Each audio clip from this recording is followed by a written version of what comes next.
Good morning, everyone, and welcome to our meeting, March 6, 2013. The meeting of the City Council is now called to order. This meeting has been properly noticed and posted in compliance with the open meeting law. Proceedings are being video recorded as well as presented live on KCLV, Cable Channel 2, and are closed captioned for our hearing impaired viewers. Please note some customers of Cox Communication who do not have a cable box may view this meeting on digital channel 89.5. The council meeting, as well as all other KCLV programming, may be viewed on the internet at www.kclv.tv. The proceedings will be rebroadcast on KCLV and the web the Wednesday of the meeting at 8 p.m. and also on Friday at 4 a.m., Saturday at 7 p.m., Sunday at 7 a.m., and the following Monday at 1 p.m. This building is protected by a state-of-the-art fire detection and suppression sprinkler system. If alarms should activate during today's meeting, please evacuate using the exits at the back of the chambers out to the mezzanine. Proceed out the double doors to the terrace and down the back staircase. For anyone who has difficulty with stairs, please check with the marshal or fire official for assistance. Once outside, assemble on the northeast corner across the street from City Hall at Lewis and First Street. Employees wearing safety vests or city marshals will inform you when it's safe to re-enter the building. For public comment related to the items on the agenda, citizen participation, and public hearing items, we have available a speaker card which you may complete and submit to the city clerk. Cards are available online in the clerk's office or at the rear of chambers.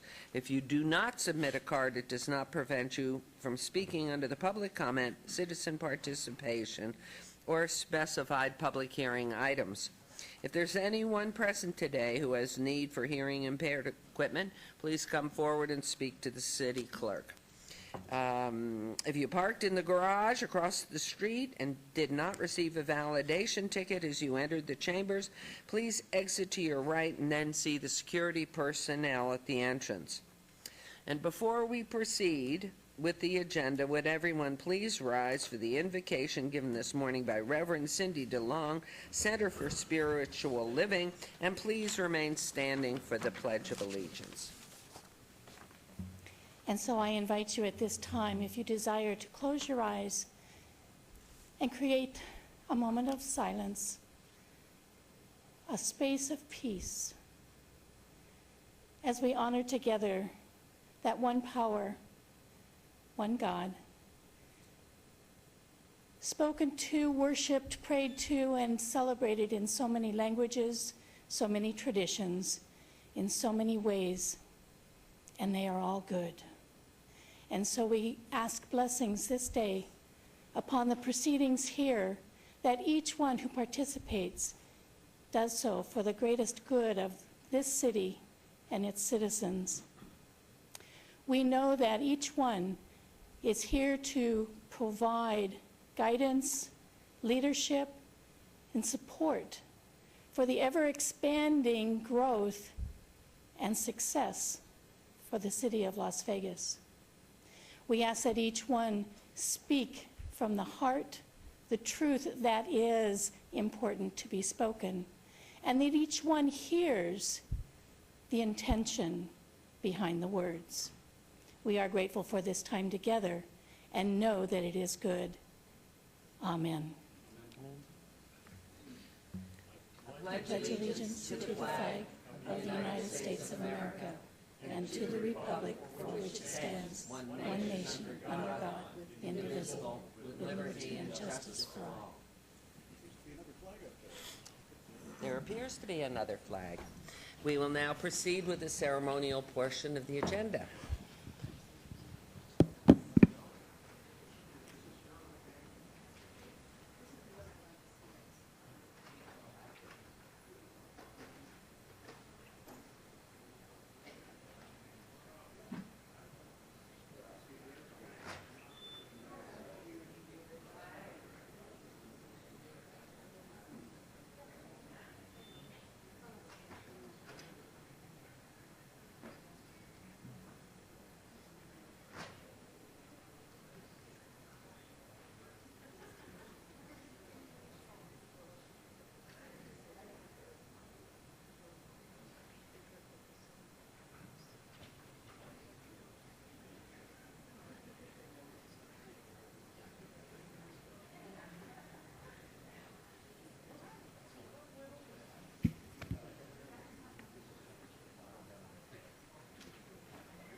morning. How are you? Fine.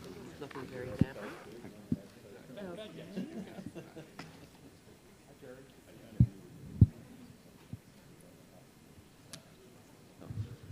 All ages, too. Nice. I'm not awake yet. Do you want to play for us? Look at those beautiful I have instruments. allergies or something going on, man. Well, it's windy. Okay, good morning again, everyone. This is a ceremonial portion of the agenda, and for our first item, I've lost him already, Councilman Beers is going to recognize the March Citizens of the Month. Unless he's lost. No. Goodness, do you have a lot? Good morning. Thank you, Mayor. The Citizen of the Month for this month is the American Legion Auxiliary Junior Unit number 14. Please stand, ladies. Please come down. The American Legion Auxiliary was chartered by Congress shortly after World War I in response to Americans returning home from that war. Since that time, the organization has grown to more than 2.4 million members, scattered all around the land, in fact, around the globe, with posts in Puerto Rico, France, Mexico, the Philippines, all 50 states, the District of Columbia. The programs that the American Legion runs include junior or youth programs, and these young women belong to Junior Unit number 14. Number 14 recently was declared the Western Division Junior Unit of the Year. That's pretty impressive. In fact, one of the members, Courtney Reardon, was named National Junior Member of the Year this year as well. And on behalf of the Mayor and the City Council, we declare American Legion Auxiliary Unit 14 as Citizens of the Month. There's a sign that will be outside City Hall. It's being unveiled right there. Turn around and take a look. That will let everyone know of your standing in the city and our gratitude for your service to all of us.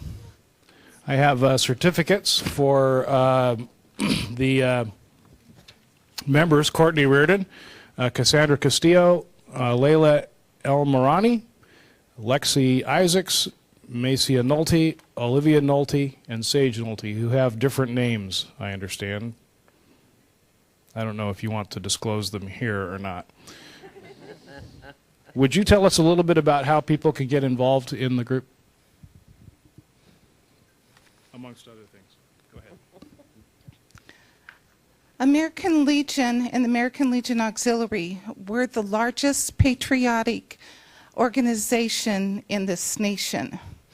To be a member of the organization, you have to either be a veteran, active military, or in the bloodline of military or veteran. I would like to say thank you to the City Council. I have a few words to say. I do want to mention one other thing here is that we also have volunteers that help with our organization. Never be afraid to contact us if you would like to volunteer, even though you do not meet our membership qualifications.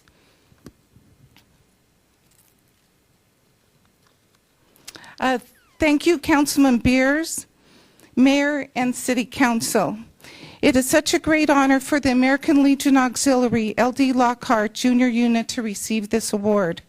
There are so many people who would like to do something for our military and veterans, but don't know where to go or what to do. I will never forget the day that I sat next to Audrey Dodge. At that time, she was Special Assistant to Councilman Wolfson during an HR class.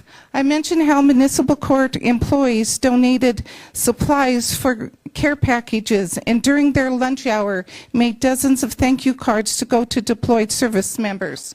The city attorney's office and detention employees gave up their lunch hours as well to make cards and write heartfelt sentiment to our troops. The American Legion Auxiliary Unit 14 theme word is opportunity. Christelle Klinger, Audrey, and myself came up with the Letters from Home idea that gave my juniors the opportunity to go out to the community, allowing citizens the opportunity to say thank you to our troops.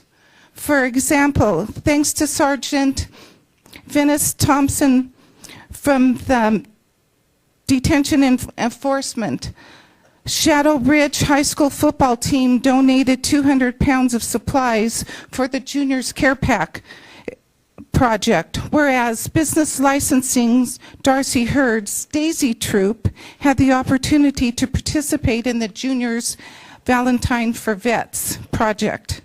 I am so proud of our juniors. They're not afraid to stand up and show their patriotism. They make baby items for military moms to be. They go to nursing homes to honor our veterans, plus help other projects open to all elders. They share the Poppy story with the children living at the Shade Tree, many of which have relatives who are veterans. They bake cookies for the U.S. vets and make lunch for Nellis Viper Weapons Unit.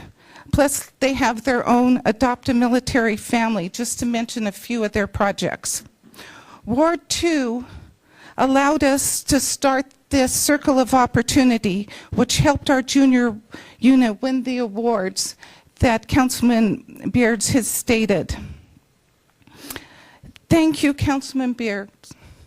Thank you, Vicki. Thank you, John. Thank you, City Council, for your continuing support and for this prestigious award.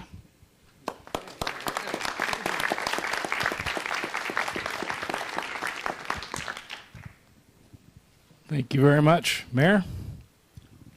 Thank you. And how about a picture over by the sign? Do we have our camera? We certainly do. Take a picture. I want to give you guys each a poppy. Oh, we are getting a poppy, and your name is, please? Lexi Payne. Lexi Payne has given us Miss Poppy, and that is in remembrance and in honor of our veterans. And I don't have a fingers left. Thank you very much. Okay, can we go over for a quick photo?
For our next item, I have the pleasure of recognizing an outstanding group of employees here in the city of Las Vegas. I'd like to ask the Office of Communications Director, our wonderful David Riggleman, to join us at the podium for this recognition. Good morning.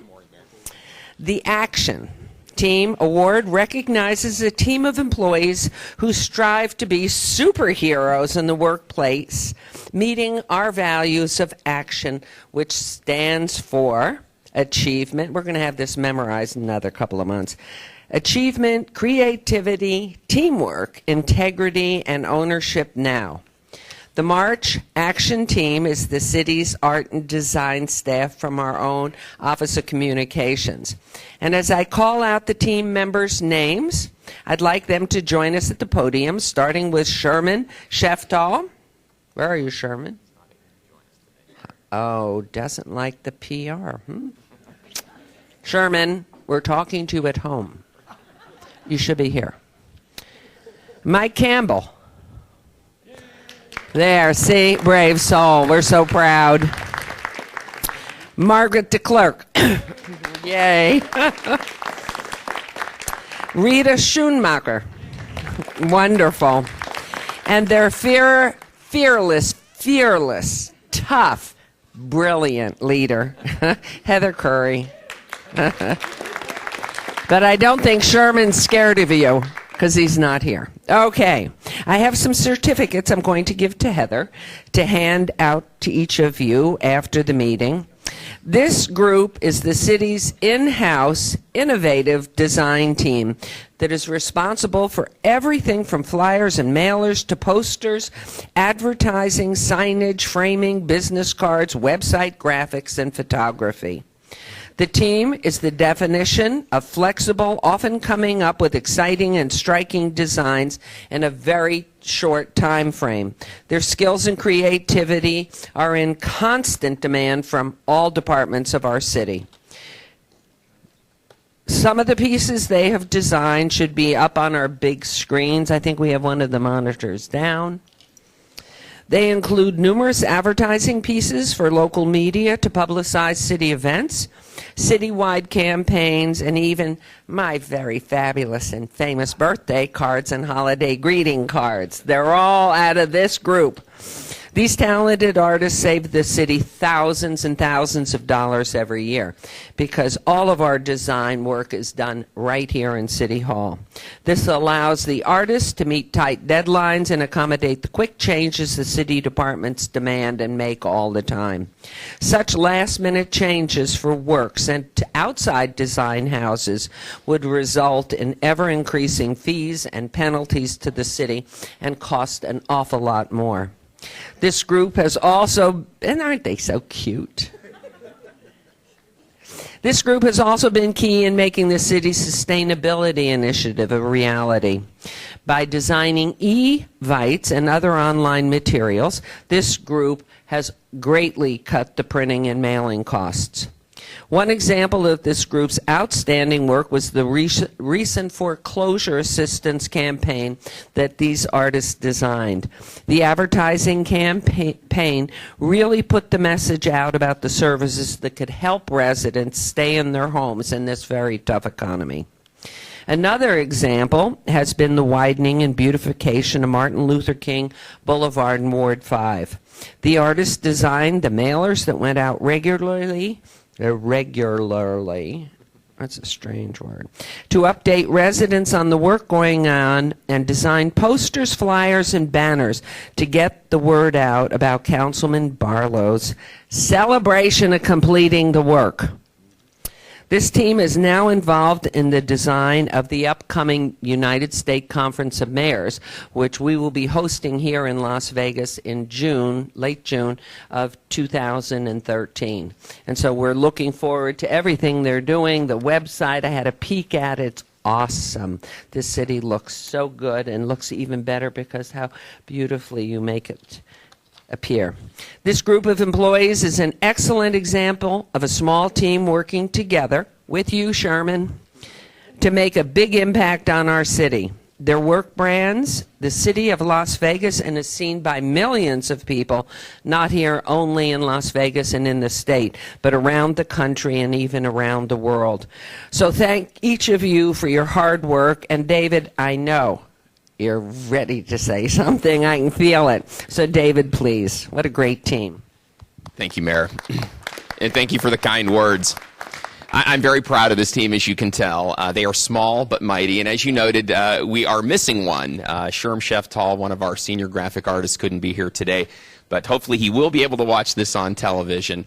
But I have to say that Sherm, along with Michael and Rita and Margaret, led by Heather, do a phenomenal job every single day here. As you mentioned, Mayor, and as we were saying, virtually every single visual image the city communicates to the public and to the employees, these folks have a hand in creating.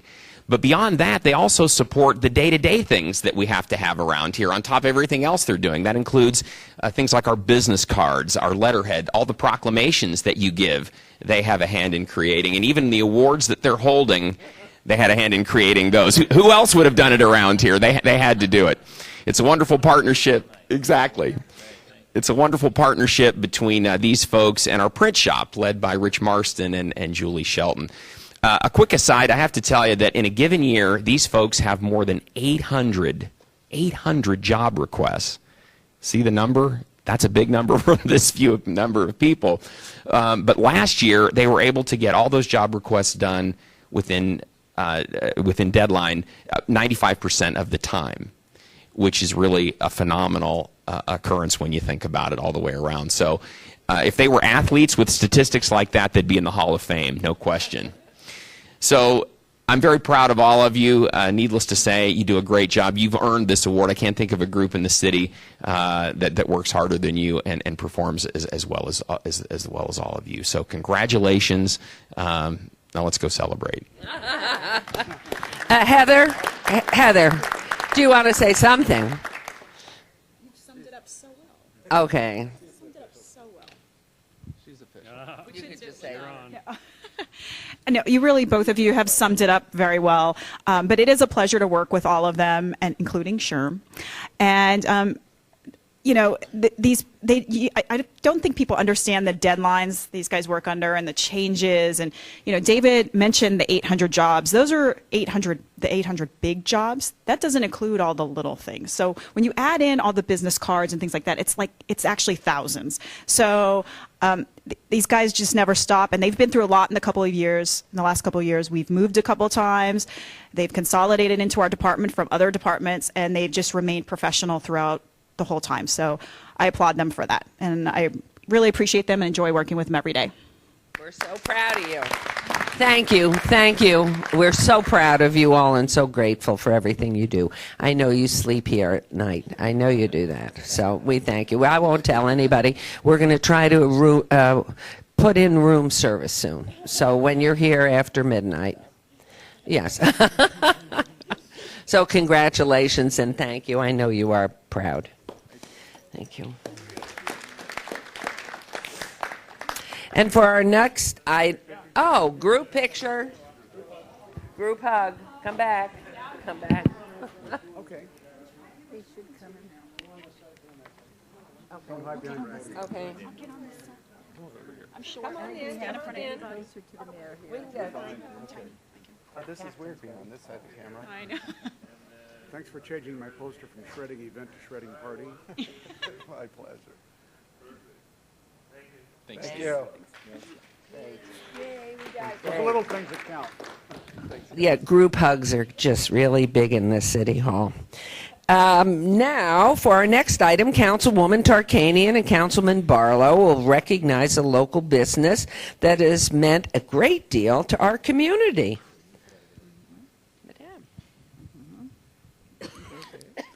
Ladies and gentlemen, I have the distinct honor of standing with my friend and colleague, Councilwoman Lois Tarkanian, to really celebrate an organization that has done so much for so many of our young people for many, many, many years. I would like to take this time to say thank you, Councilwoman, as we recognize Don and Patrick Berry, and they are the owners of Berry Boxing Center located at 2664 South Highland in Ward 1. So if you are here, please come forward. Let's go. Come forward. How are you? Okay, how are you? Good to see you. Come here. You stand in the middle. You stand in the middle. All right. And Quincy? One of my children. One of her children. If there are there any other students in the audience? No. Okay. School. They're at school. Okay. Dawn moved to Las Vegas in 1973 to further pursue her education. She became friends with Patrick Berry, and they married in 1978. Is that correct? That's correct. Okay. And, well, I'm going to let you speak. You can tell the other side of the story. The Berries are both retired from the Las Vegas Metropolitan Police Department. Don has 23 and a half years of service, and Patrick has 25 years. Patrick relocated to Las Vegas from New York City. He is a former professional boxer with a love for the sport, and so he opened Berry's Boxing Center in March of 1983. This has been a steadfast and dependable pillar in the Las Vegas community for close to 30 impressive years. Dawn became a pioneer in professional boxing when she became one of the first female professional boxing managers. Presently, Dawn, along with their daughter, I believe she's here, right? I saw her somewhere. Oh, there she is with the camera. All right. Who is Dawn also, right? Her name is Dawn as well. Run the day-to-day operations. Their students are taught defensive and discipline principles through boxing skills. This goal is to recognize boxing as a sport and utilize it as a solution to the violence of fighting. Boxing requires a degree of physical conditioning, dedication, motivation, and inspiration through hard work. The Berries offer scholarships to low-income residents in order that they can take advantage and participate in their programs. The students also are offered the opportunity to travel to tournaments abroad, and the Berries ensure their safety, plus provide a per diem for each student. So at this time, I would like to turn the rest of the program over to Lois Tarkanian to complete the recognition today. Okay. You know, the term Berries Boxing Center is known all over the place. I've heard it for years, and no wonder. They do so much within the community, and it's not just boxing. It's primarily helping young men improve their lives and move forward. In cooperation with the local courts, they are sponsors to the Hands Up program, which is designed to assist and rehabilitate young first-time offenders with nonviolent charges. And Dawn and Patrick are concerned about their students completing their education. As a result, they've incorporated a scholarship component to provide assistance to high school and college students. They both have a strict, no-nonsense personality. I've been told that very much, which their students have come to respect and appreciate. Their support is priceless, and many former students pay homage to the Berries. They have not forgotten the skills and life lessons that they've acquired under their leadership. They are also like counselors to their students, offering their advice at any time of the day when it's needed. Additionally, the Berries frequently receive visits and telephone calls from past students, letting them know how the effects of their program and the discipline levels they expected have made a significant impact and difference in their lives. Berries Boxing Center is a gym that deserves great accolades for their dedication to our community. The plethora of life skills, support, and discipline to residents across the Las Vegas Valley is unmatched. Facilities of this kind are few, and we are proud to have them in our community.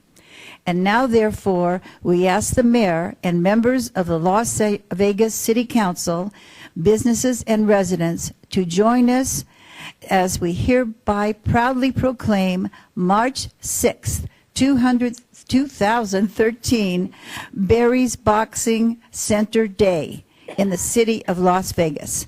So you have your day. Yes. Congratulations to you, and could you say a few words for us? I really don't know what to say. I think you covered it. Thank you very much for recognizing us. We are still around. We will be around forever, I think. I appreciate this honor, Mr. Barlow, Mrs. Tarkanian. We are a family-run business. We've had thousands, I have to say thousands and thousands of kids through it. Quincy's here. He grew up. I expect to get his children. We cater to all. I would like to apologize, first of all, for my husband not being here. This is one of those moments where one of our kids hurt their hand, and he's at the doctor's office with them. So we have to make some kind of choices. So I'm here and he's not, but thank you all, and thank you for recognizing us. We're very, very proud of what you do. And if you don't mind, I would just like for Quincy, who grew up in this gym, to say a few words as far as how this has impacted your life. Well, I went to Berries. I was about 8 years old. I used to always hang around. And when I finally went there, they had classes. I used to work out and get in some shape. So I've been passing some of these tricks on to Councilman Barlow. It's just a good, it's just a good program all around. I think all kids should join it. True story how we met. Tell the true story. He was 6 years old. 6 years old. She can tell that story. I can't tell it. I don't know it all. Well, tell this story. Quincy was 6 years old, sucking his thumb. And he stuck his other thumb in my pants pocket on the right, and he never left me. I don't know how, he's in his 30s now. He never left me. Yeah, 28. Okay. Well, thank you all so very much for continuing to touch the lives and really impact the lives of youth throughout the Las Vegas Valley. But one thing I wanted you to speak on, if you will, Don, is some of the professionals that have come out of Barry's Boxing. I think that's very notable as far as some of the big names that have come out of Barry Boxing. As a matter of fact, we have a young man that we took through the amateurs, him and his brother. He'll be fighting for a world title April 6th. He has a minor title already. Both of his brothers have a minor title. He'll be fighting for a world title. What are their names? Diego Magdaleno and Jesse Magdaleno. They'll be fighting. Diego will be fighting for a world title in China, the Mira Las Vegas in Macau, China. That's happening April 6th. Again, Jesse was, I think, 6 years old when he came to us, and Diego was 8. We have a lot of our kids have accomplished stuff. They're growing now, and we have their families. We have several neurosurgeons, several attorneys. Sorry to say attorneys. Several attorneys, doctors. The engineer who designs the roads in Las Vegas, he came through our program. I mean, we have quite a few. We like to keep them here in Nevada once they go through our program. And your address is, and how do we get in touch? It's 2664 South Highland, which is, well, the red light district. We like to teach our kids everything. I'm just kidding. I'm just kidding. I'm just kidding. And we're directly on Highland, in between Sahara and Spring Mountain. Our website is Right. Sorry, you keep telling them. our website is barrysboxingcenter.com. Please bring your children down, especially if you have problems with them. I love problem kids. I love to work with them. Thank you so very much. And these are all City of Las Vegas residents, Mayor. So when he finishes and wins the championship, please let us know, because I think it would be befitting, because he lives in one of our wards. I'm not sure. And I think that would be a great opportunity to really celebrate that champion. Okay. Oh, he lives in Ward 1? Okay. No. All right. I didn't know I had a red light district in Ward 1. Evidently, I haven't reached all of it. Thank you, Mayor. Thank you so much. Let me shake hands with this gentleman. Thank you. Thank you. Okay. Thank you so much. Congratulations. Thank you, Councilwoman. You're always looking for a new name for your ward, so, I mean, you know. I didn't know we had a red light. Well, if it were Oscar who was standing here, he'd be promoting that idea right now, right? So, as we move on now to exciting times, additionally, for our final item, I would like to invite actually the president of our Downtown Business Alliance, but that is not why we're celebrating today. Her name is Terry Murphy, and she is the honorary consul of Ireland for Nevada. Oh, and she is ready for bear here. She's joining us at the podium because March, and we are all in March, it's Irish American Heritage Month. And you couldn't tell that this lady is Irish. So, along with Sharon Lynn's Academy of Irish Dance, oh my, how gorgeous, we are going to have a celebration, and I'd like to ask the dancers to join us here before we hear from Terry and give us a brief performance.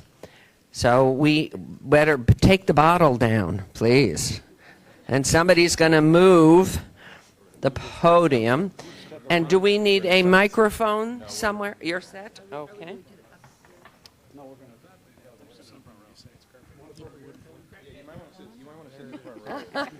Why wait? Sit in the front row? Okay. Watch your program. I mean, your little thing. Thank you. Oh, my. I just love that little tiny place they're going to all sit on there. Oh, thank you. You guys look great. Absolutely. Do I have a live mic? Yes, I do.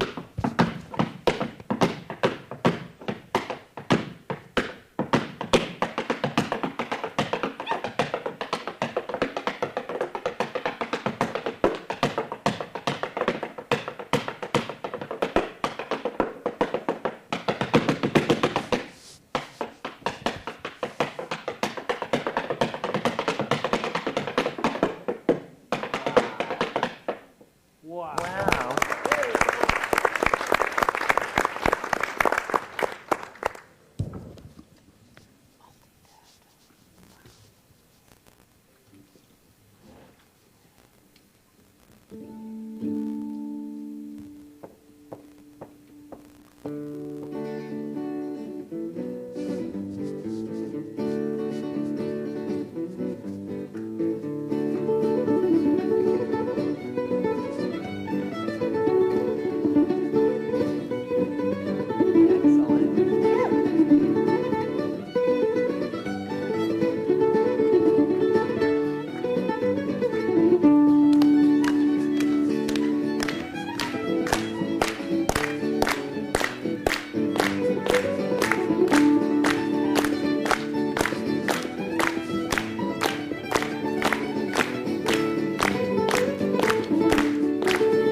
Wow, beautiful. Are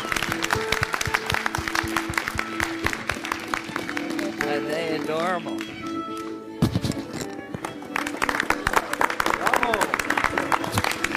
Wonderful.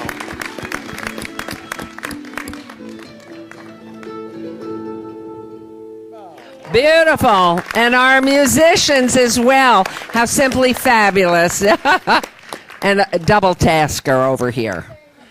Just beautiful. Every one of you. Where's the whole group? Come on back up. Can't we have all the in training that do so beautifully too? How many of you are related? Do we have sisters here? Okay. How many pairs?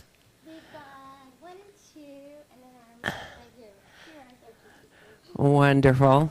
And how about, would you introduce yourself and then have each one of your dancers introduce themselves, please? Thank you. Well, hello. Thanks so very much for giving us a wonderful audience this morning. My name is Sharon Lynn Resendiz, and I am the owner of Sharon Lynn's Celtic Crown Academy of Irish Dance. I'm an overseas world champion, been doing this since I was a baby. I instruct little ones age 4 all the way through adult. We'll be celebrating like mad for St. Patrick's Day, of course. We'll be at McMullen's Irish Pub for a 3-day festival. We can't wait. So I'll introduce my dancers. This is Teresa Locasio. How long have you been dancing? About 20 years. Mackenzie O'Mara.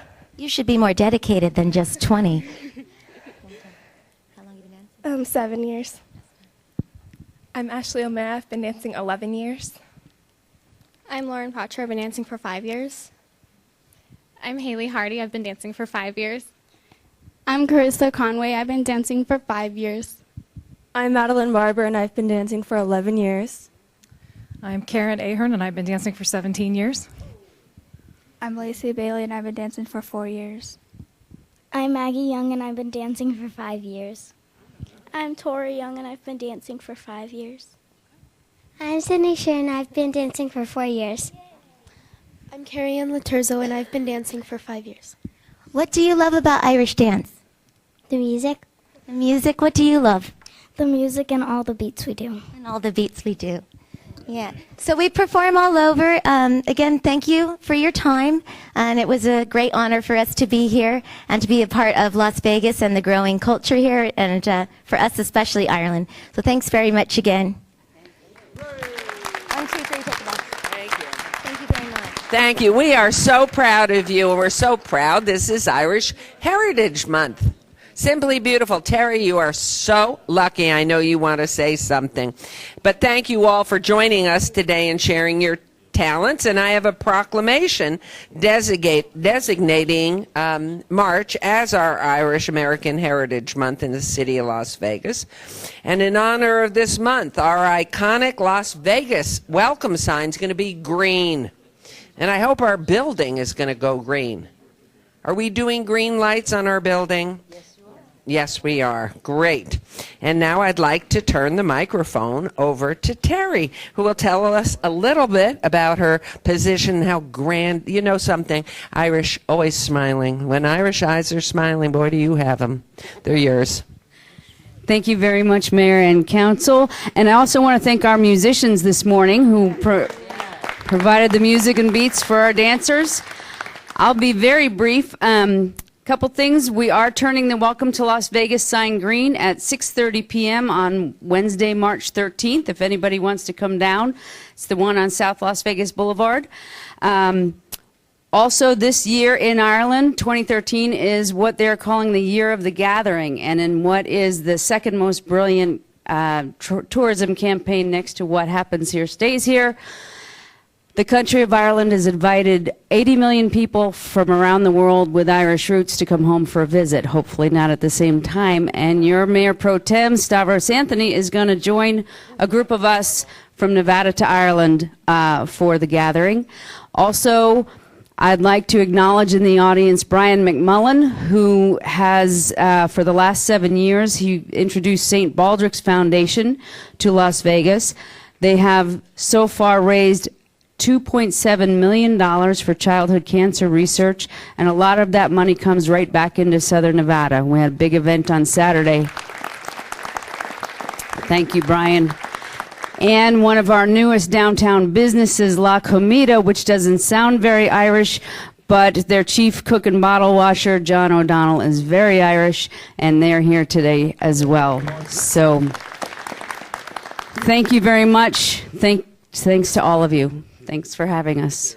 Okay, and we do have a proclamation which says, this is from the Office of the Mayor, and of course on behalf of City Council, by virtue of the authority given to me by the laws of the state of Nevada and the Charter of the City of Las Vegas, I, Carolyn Goodman, Mayor of the City, do hereby proclaim the entire month of March 2013 as Irish Heritage Month, and ask all of our citizens to join in this great celebration. So you're smiling and happy. When do you leave? We leave May 30th. May 30th through June 8th, we will be in Ireland, representing Las Vegas and Nevada.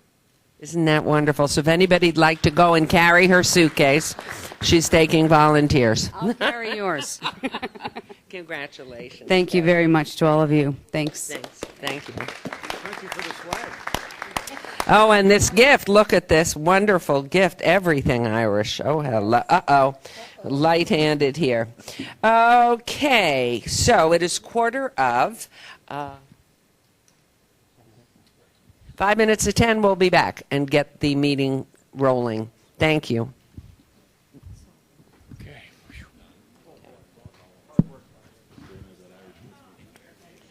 We'll put it in the car.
Okay, we are reconvened here. And we are on agenda item number 9. Public comment during this portion of the, excuse me, this portion of the agenda must be limited to matters on the agenda for action. The amount of time any single speaker is allowed may be limited. All comments made will be cross-referenced to those specific items. If anyone submitted a speaker card who wishes to speak under this portion of the agenda, please come to the podium and state your name for the record. Because it's early, we will, bless you, set the time at 1 minute. All right, we will move on to item number 10.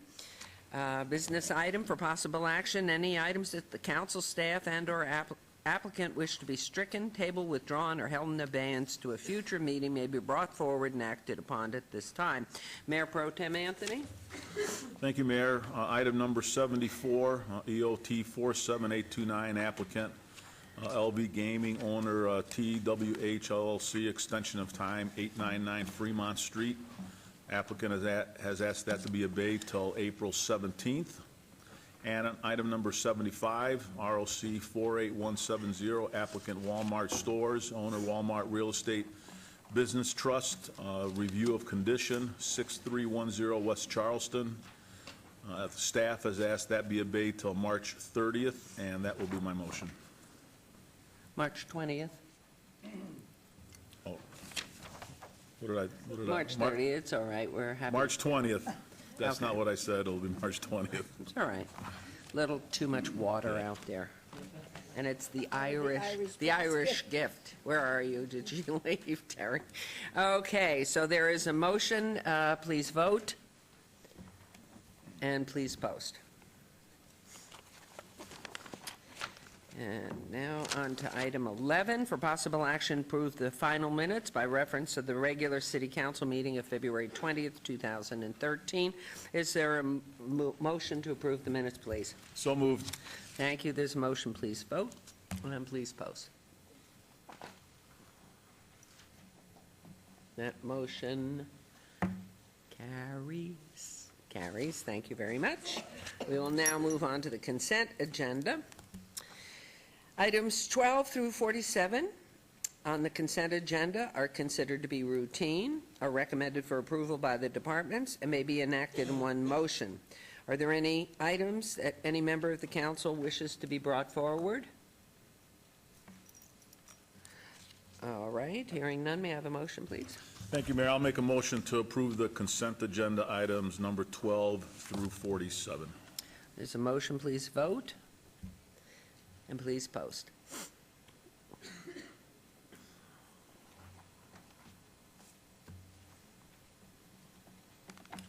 And that motion carries. Item number 48, administrative report on the status of the office of the city clerk. This is in reference to all wards, and Ms. Beverly Bridges, this is yours.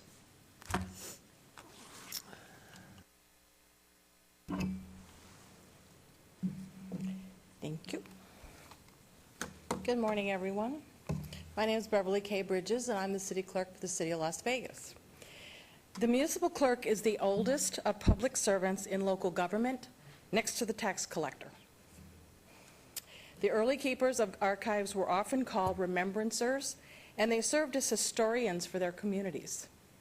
To quote one of the first textbooks written on municipal government, "The public does not realize how many loose ends of city administration that the clerk's office pulls together. The work demands versatility, alertness, accuracy, and no end of patience." This was many years ago, however, so let me tell you what the city clerk's office handles today in the city of Las Vegas. I guess it would help if I get the little clicker. Sure. Nope. Okay. As a department that provides internal services, we facilitate meeting and records management functions for other departments who in turn directly support the council's 6 priorities. Our services are provided with a focus on a priority of delivering excellent customer service to both our internal and external customers. With online electronic records, we strive to make information easily accessible. We encourage citizen engagement through public meetings and the municipal election process. And we continually look for new methods to improve our service delivery. Let's see, where am I? There we go. In the clerk's office, we have 21 valuable employees with skills that provide fiscal responsibility and high quality of customer service to the public and city staff with an annual operating budget of $3.1 million. The purpose of our meeting services program is to provide meeting support, official documentation services, and board and commission membership services. This allows the City Council, city departments, and public to participate in an open government process and access timely and accurate meeting documentation to conduct their business.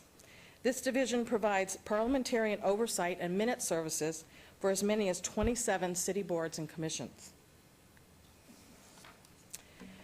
Our Enterprise Records Management Program develops policies and procedures, oversees the use of our retention schedules department-wide, and is responsible for developing a comprehensive records training program as well as leveraging technology assets. This allows us to provide citywide, centrally managed electronic record services to citizens, our city staff, appointed and elected officials, so they have the ability to access reliable, legally compliant, and efficiently managed information in a timely and cost-effective manner. We also provide information research and retrieval services, reformatting services, as well as respond to public and staff requests for records. The City of Las Vegas is the only municipality in the state of Nevada that has an off-site archives and records center, we call it the ARC, that provides centralized, secure, and electronically managed storage of our inactive and our archival records for the city. We have courier and destruction services which we offer to all city departments. The services of the ARC have resulted in increased business efficiencies for the retrieval of records, as well as a reduced need for storage of records within each department. Another service that we offer is the city clerk is the election official for the City of Las Vegas. We provide candidate filing, voting, and information services to potential candidates, potential registered voters, and the entire City of Las Vegas residents, so everyone can be informed on relevant issues and participate in an open and unbiased municipal election process. And we're in the middle of one of those right now. A line of business we offer is the filings, applications, and operations support. We provide centralized receipt, processing, and distribution of filings and applications. We have special projects and ancillary services to the City Council, city departments, the public, and other government entities for timely assistance and information to conduct their business. One of the things that we offer every year is David's department usually sets up the annual citizen swearing in through the federal government of new citizens and our department participates as far as passport services and voter registration. We have attended at some events where we get up and give a little speech. We have a table with supplies, and then usually after the ceremony's over, they all come into our office, and we help them get ready to become full-fledged citizens with their passports and register to vote. Let's see where we are here. One of our largest divisions is our meeting minute support. We have two notable achievements in the area of meeting management minute services. Our production time for meeting minutes has been improved from an 8-to-1 ratio to 4-to-1, all with a significant reduction in staff. What those ratios mean is for every hour of meeting, it used to take us 8 hours to complete the minutes. Now for every hour of meeting, it takes us 4 hours to complete the minutes. That's all due to technology. Prior to assuming meeting support for boards and commissions, which happened in October of 2011, the city clerk's office managed approximately 76 meetings a year. Taking on all that parliamentarian oversight for those boards, this fiscal year we will provide 183 meetings.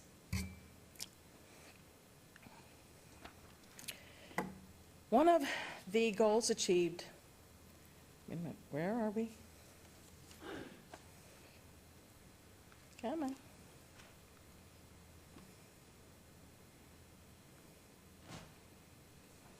Well, we'll stay on this one.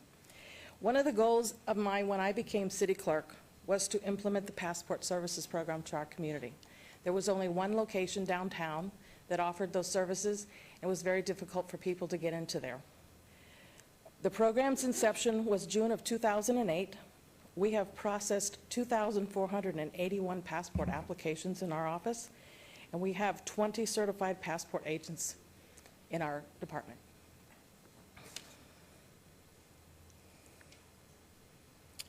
One of the largest projects that our department has accomplished over the last several years was the closure of the City Hall Annex.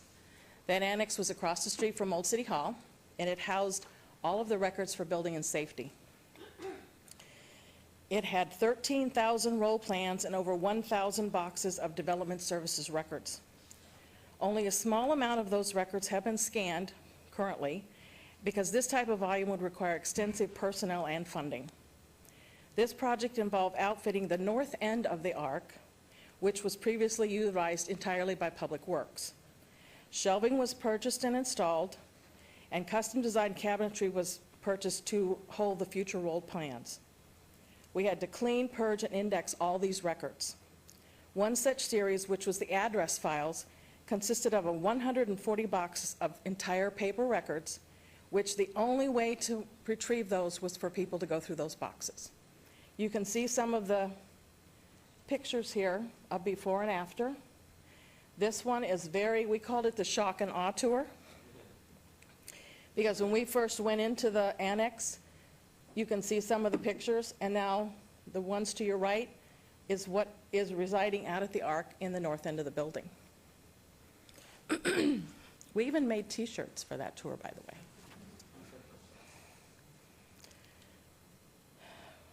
To facilitate transparency in government and make information more readily available, electronic records management system was implemented. The ERMS is known by SIRE and contains more than 566,000 electronic records currently today. It's managed, secure, but yet accessibly environment. 14 departments with 641 users currently participate in the management, use, and retrieval of records within that system. Shortly, we'll be sharing with the public via the internet many of the currently managed records that reside within the system. What that will do is it gives the ability for the public and staff to do self-service research.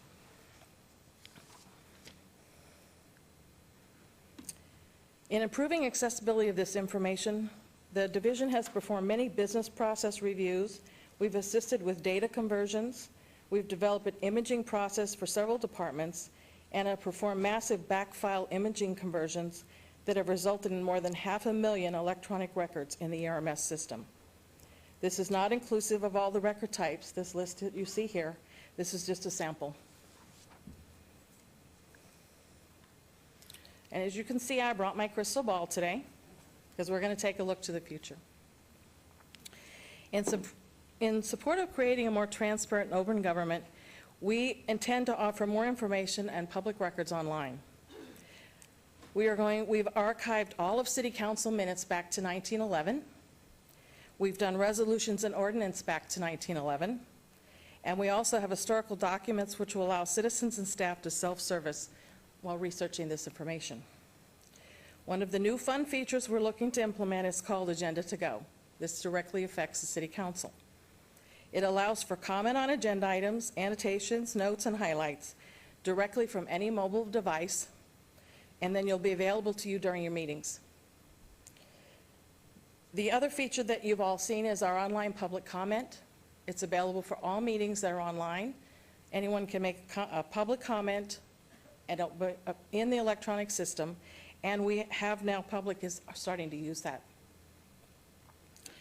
We're going to include video along with our audio for our board and commission meetings. We've not had that ability till now, but the new upgrade to the software will allow us to not only have the audio, but add the video component. And all these enhancements are tied to the latest technology. It'll help us improve our performance, perfect our products, and provide a higher quality of customer service to all of those that we serve. If anyone has any questions? Nice report. Any questions? Councilman Ross, please. Thank you, Mayor. Ms. Bridges, great presentation, and I believe, Betsy, this is the end of the series of your departments. And you mentioned a couple of things about doing so much that we don't recognize, and certainly the public or the people that we serve recognize that your office does. And I think that's significant to note. But in your presentation, you noted we were doing all of this stuff behind the scenes that, very few people recognize and realize, and we're doing it with less people.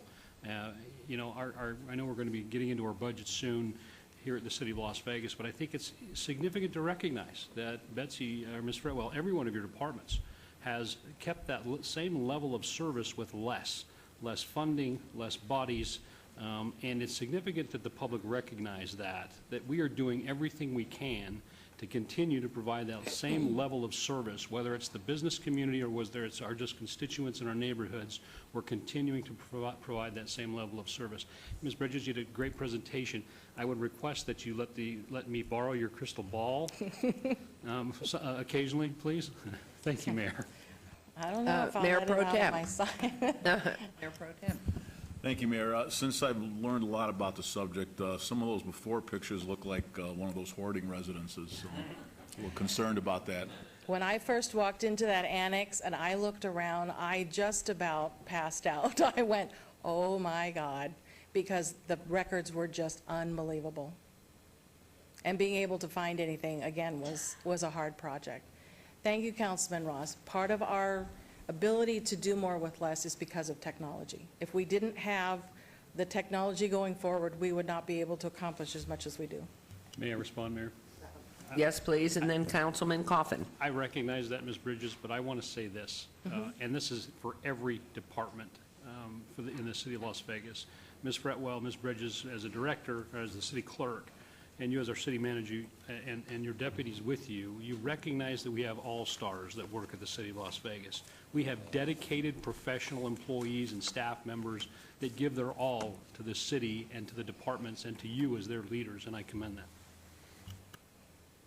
Thank you, and Councilman Coffin. Thank you, Mayor.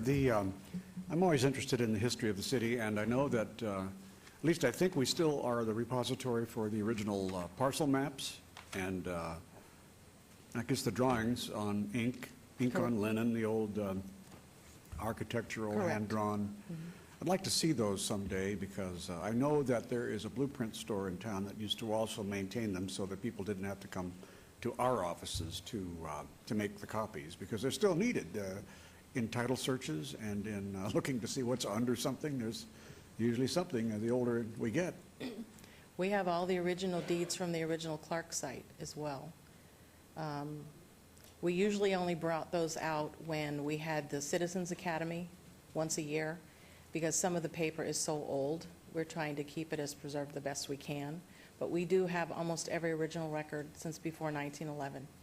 And most of it is housed out at the Archive Record Center.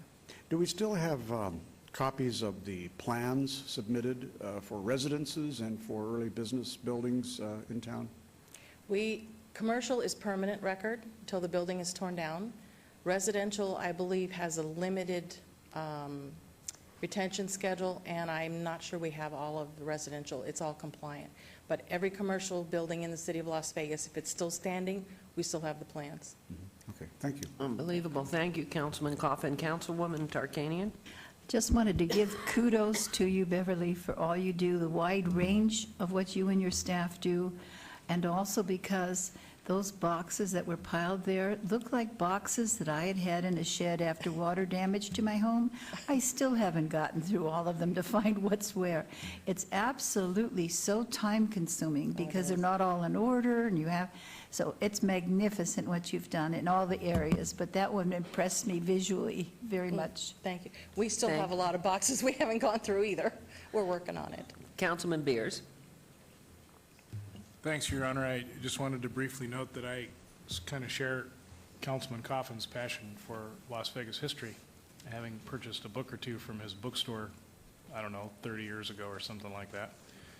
And about the time I came on the council, I had a little research project about a City of Las Vegas item in 1960 and thought it would surely be an impossible request to find the minutes for a meeting of what was the equivalent of the Planning Commission. And the clerk's staff had it in less than 24 hours. It was really cool. So any historians out there, we can find stuff. She can find stuff. Well, when all of that, when we get the ability to have all of those minutes online, it'll be faster than 24 hours. Councilman Barlow. Thank you, Mayor. Bev, I really enjoyed your presentation and all of the historical facts that you brought forward. But what I'm really enjoying the most right now is the fact that your globe has light at the end of the tunnel, unlike Mark Benson's globe. He's borrowed it on occasion. The projections that Mark in his crystal ball, it just does not cease to, you know, I just can't believe that you just can't get it right, Mark. When it comes to our finances, at least she has light inside of her crystal ball. Moving light. So, but thank you, Bev, so very much, and I like the prop. It left the door wide open for me to take another shot at Mark Benson. And Ms. Great Fretwell. job. Thank you, Mayor. I would like to thank you all for the compliments about the clerk's office. Bev mentioned a lot of the electronic records management efforts that have been underway through technology and the hard work of their staff. And you all know that electronic records management is a high priority of mine in my personal goals. And Councilman Ross, thank you for acknowledging the hard work of everybody to try and keep our heads above water. But Beverly put a really nice shiny glow on that crystal ball of hers. This staff and our staff in our departments are struggling to keep up with records management and keeping electronic records in a really good state. And I think you can see from Councilman Beers' comments and Councilman Coffin's comments how critically important it is to be able to have those records electronically and accessible and protected from human hands. So I just want you to know that I think Beverly has put a really bright light on this, but I will tell you that this is an area where I feel like we are getting behind. And it's not due to the fact that people aren't working really hard. It's because we're a big city with a lot of demands. We create a lot of records that we're required to keep, and it takes a lot of effort. And they're doing their level best using what we've been able to afford them over the last few years. But we aren't keeping up, and we need to keep up. And these guys are band-aiding things occasionally to try and keep up with the most critical records. So it's an area that I know we're going to need to focus in on again over the next couple of years, like we did when we moved everybody into the annex. But we need to not be getting behind, because it creates that picture of the annex, the before picture. We don't want to be back there. So it's going to take some effort to keep us from getting back there, and a little bit of focus on electronic records management to make sure that happens. So I know Beverly's trying to talk about how great everything is, but there's some areas where we need some enhancement, and this is one of those areas where I feel like we're slipping behind, and probably not an area where you want us to be getting behind. Thank you, Ms. Fretwell. I would like to add, and this fabulous picture of about 20 or 21, 22 of you, it does take great leadership. I had asked when I first took office for that review of all the ordinances, and it's a delight to know that even though the progress is very slow there, that everything will be available to the public, so that when they are thinking, I want to move into this area for my business, I don't mean physically, but in a general sense, that they will be able to go look at the ordinances and do so, because they're going to ultimately, hopefully, be cross-referenced, so people will know by category. And I know it's a long process and it's tedious work, first of all, to read them, and then to go ahead and copy them and get them. And I worry about fire. And I don't see that being a fireproof vault downstairs or wherever it is, or is it? Well, actually, I have to apologize. I left two pieces out. We actually have two 4-hour fire vaults. We have a small one in the basement of this building, which we are housing our current about 10 years worth of minutes. Then we have a larger one out at the ARC building, which is housing all of the minutes back to 1911. And is that fireproof? And they are 4-hour fire vaults by federal standards, yes. Wonderful. Well, congratulations, and we appreciate your report. And thank you very much. And looking at council, we were just really grateful. We know what you do, and I know how many times a week I'm calling your office for one thing or another, and somehow you all manage to be so pleasant all the time and keep us all in line. So thank you very, very much, Beth. And congratulations. And thank you, Betsy, for all your kind words. I appreciate it. And we will now move on to item number 49. This discussion for possible action regarding Palmer City Core Union Park Hotel, LLC, the status of the hotel market nationally and locally, the feasibility of financing for the 371-room, 4-star full-service condominium and hotel, and a request for an extension of the closing date for Parcel G in Symphony Park, located at 100 South Grand Central Parkway. This is in Ward 5. Councilman Barlow. Good morning, Mr. Arndt. Good morning, friends. Nice to see you. Thank you, Mayor Goodman, members of council. Good morning. For the record, Bill Arndt, Director, Economic and Urban Development. This item before you today is part of our ongoing development agreement and relationship with Citicorp Development for the development of the Charlie Palmer Hotel.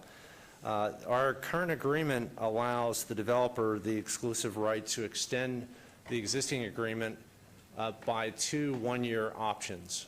So this is the second of those 2 one-year options, which would extend the current development agreement and rights to the developer to February 27th of 2014. I've asked our development partner, Rick Kaufman, president of Citicorp Development, to kind of give you a background about his capacity as a developer and as a company. We do have some household names in Symphony Park. As you know, Cleveland Clinic, everyone knows what a great hospital company they are. Forest City Enterprises is nationally known and is publicly traded. Mr. Kaufman and his company, it's a privately held company. So I've asked Mr. Kaufman to indulge us and just give a brief synopsis of his company and to demonstrate the capacity that he as a developer has to move forward. Mr. Kaufman's also going to explain progress that he's made and update you on the status of his project. Thank you, Mr. Arndt. Welcome back. Good morning. Good morning. And would you please, as you speak, each give the clerk your name? Yes, my name is Rick Kaufman. With me today is Charlie Palmer. In the audience, we're joined by Andrew Garay and our CFO, Richard Feminella. We are the principals of Palmer City Core Union Park Hotel, LLC, the developer of the Charlie Palmer Hotel on Site G in Symphony Park. Thank you for having us here today. Recently, several of you asked me not to occupy our time today with statistics of various luxury hotels or from the Visitors and Convention Bureau, because you already know that there was a bit of growth in 2011 and that 2012 was essentially flat. And I know we all hope that 2013 brings more growth to the hotel market here in Las Vegas. Under separate cover, I will share with you and staff some key statistics that we believe are relevant to the marketplace and the financial viability of the Charlie Palmer Hotel at Symphony Park.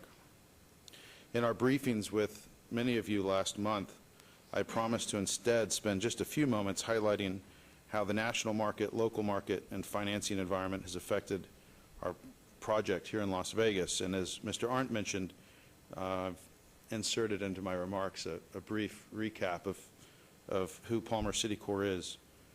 For those less familiar, Palmer Citicorp joint venture represents a combination of real estate and hospitality expertise.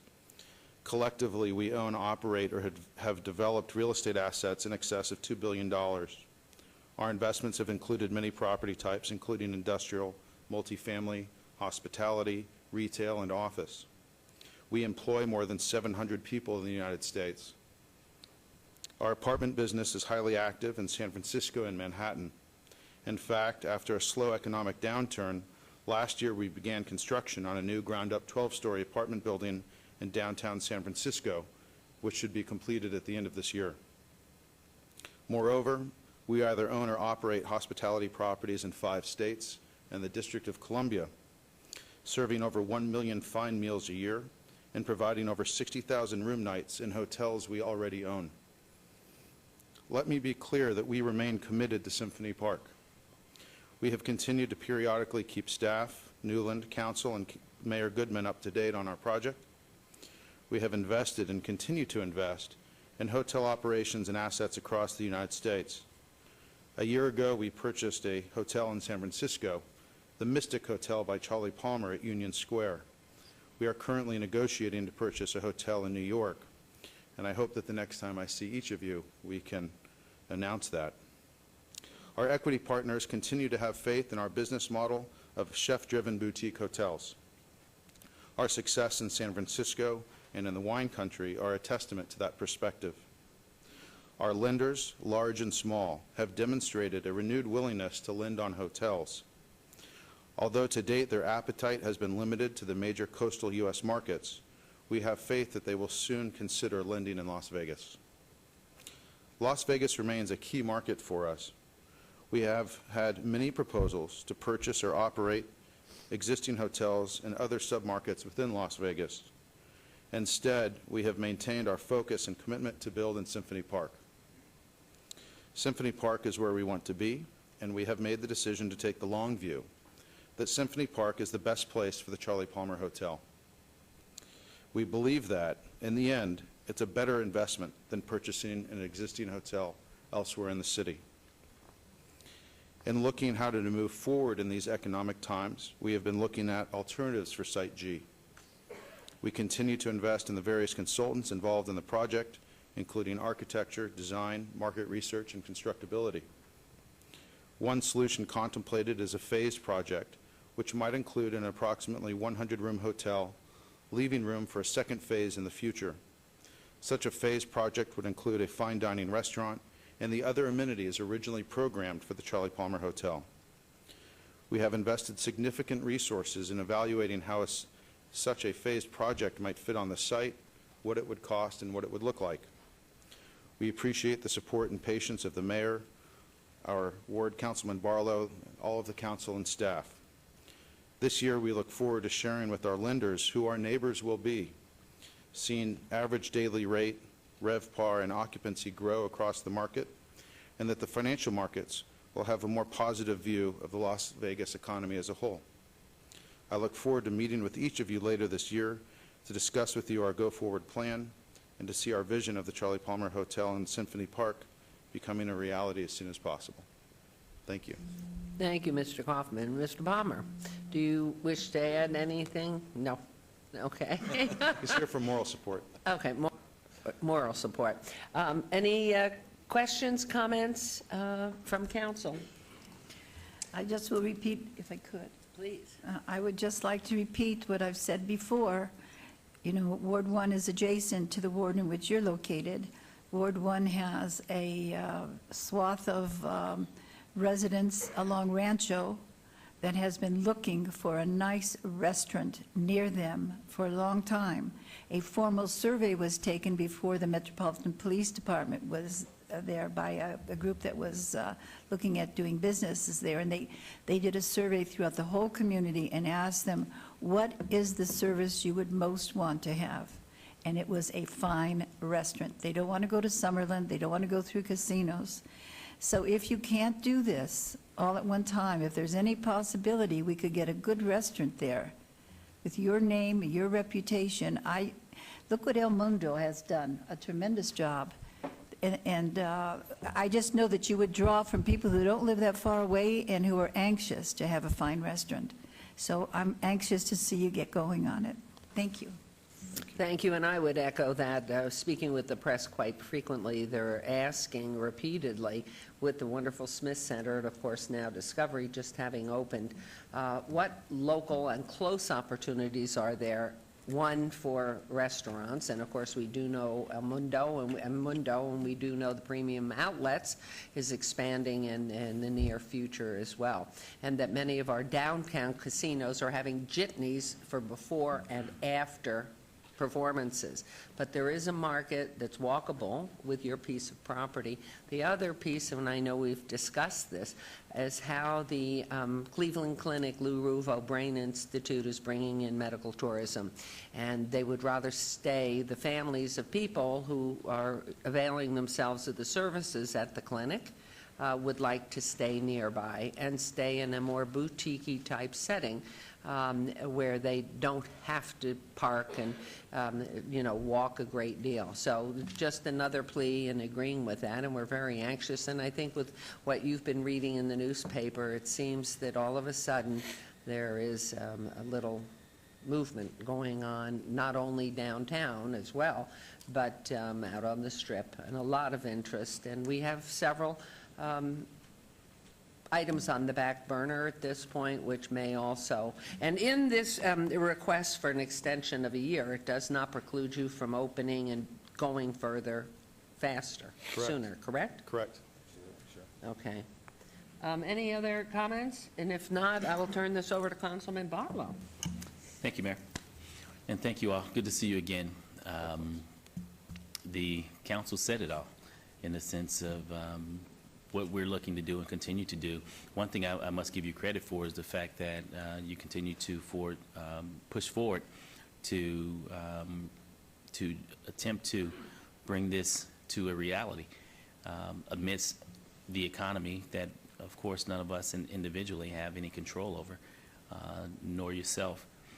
But one thing that excites me is the fact that you continue to move around the country and continue to develop around the country and still have your eye and your thumb on Symphony Park, wanting to do something here in Las Vegas. And, of course, we want you to.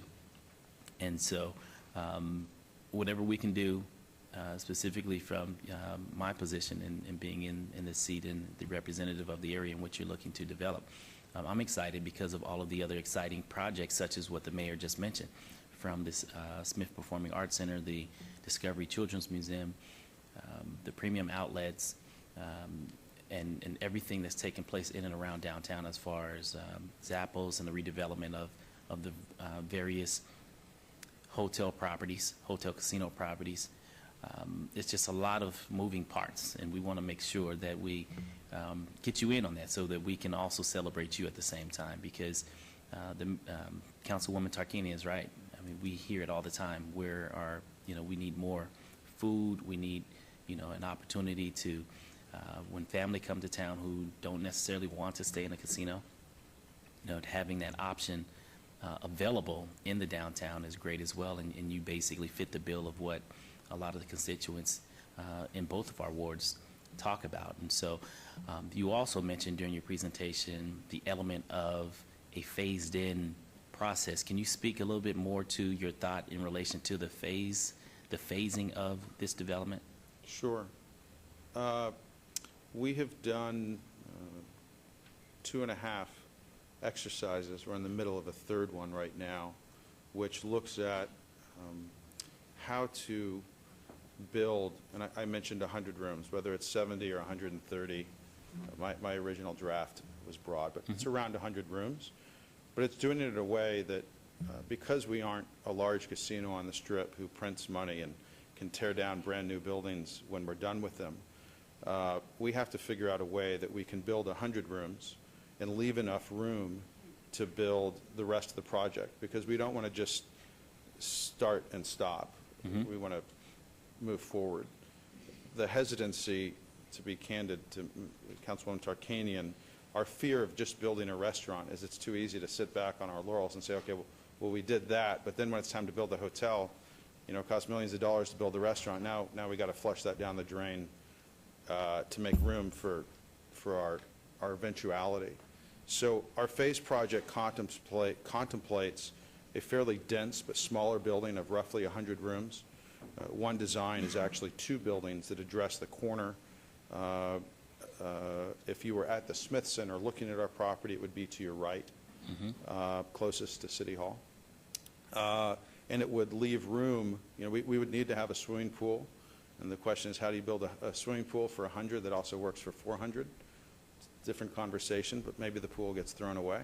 But it also leaves residual space on the lot so that when the time comes that the marketplace can justify the expense of high-rise construction or taller buildings, that there's room on the site for the remaining roughly 300 rooms.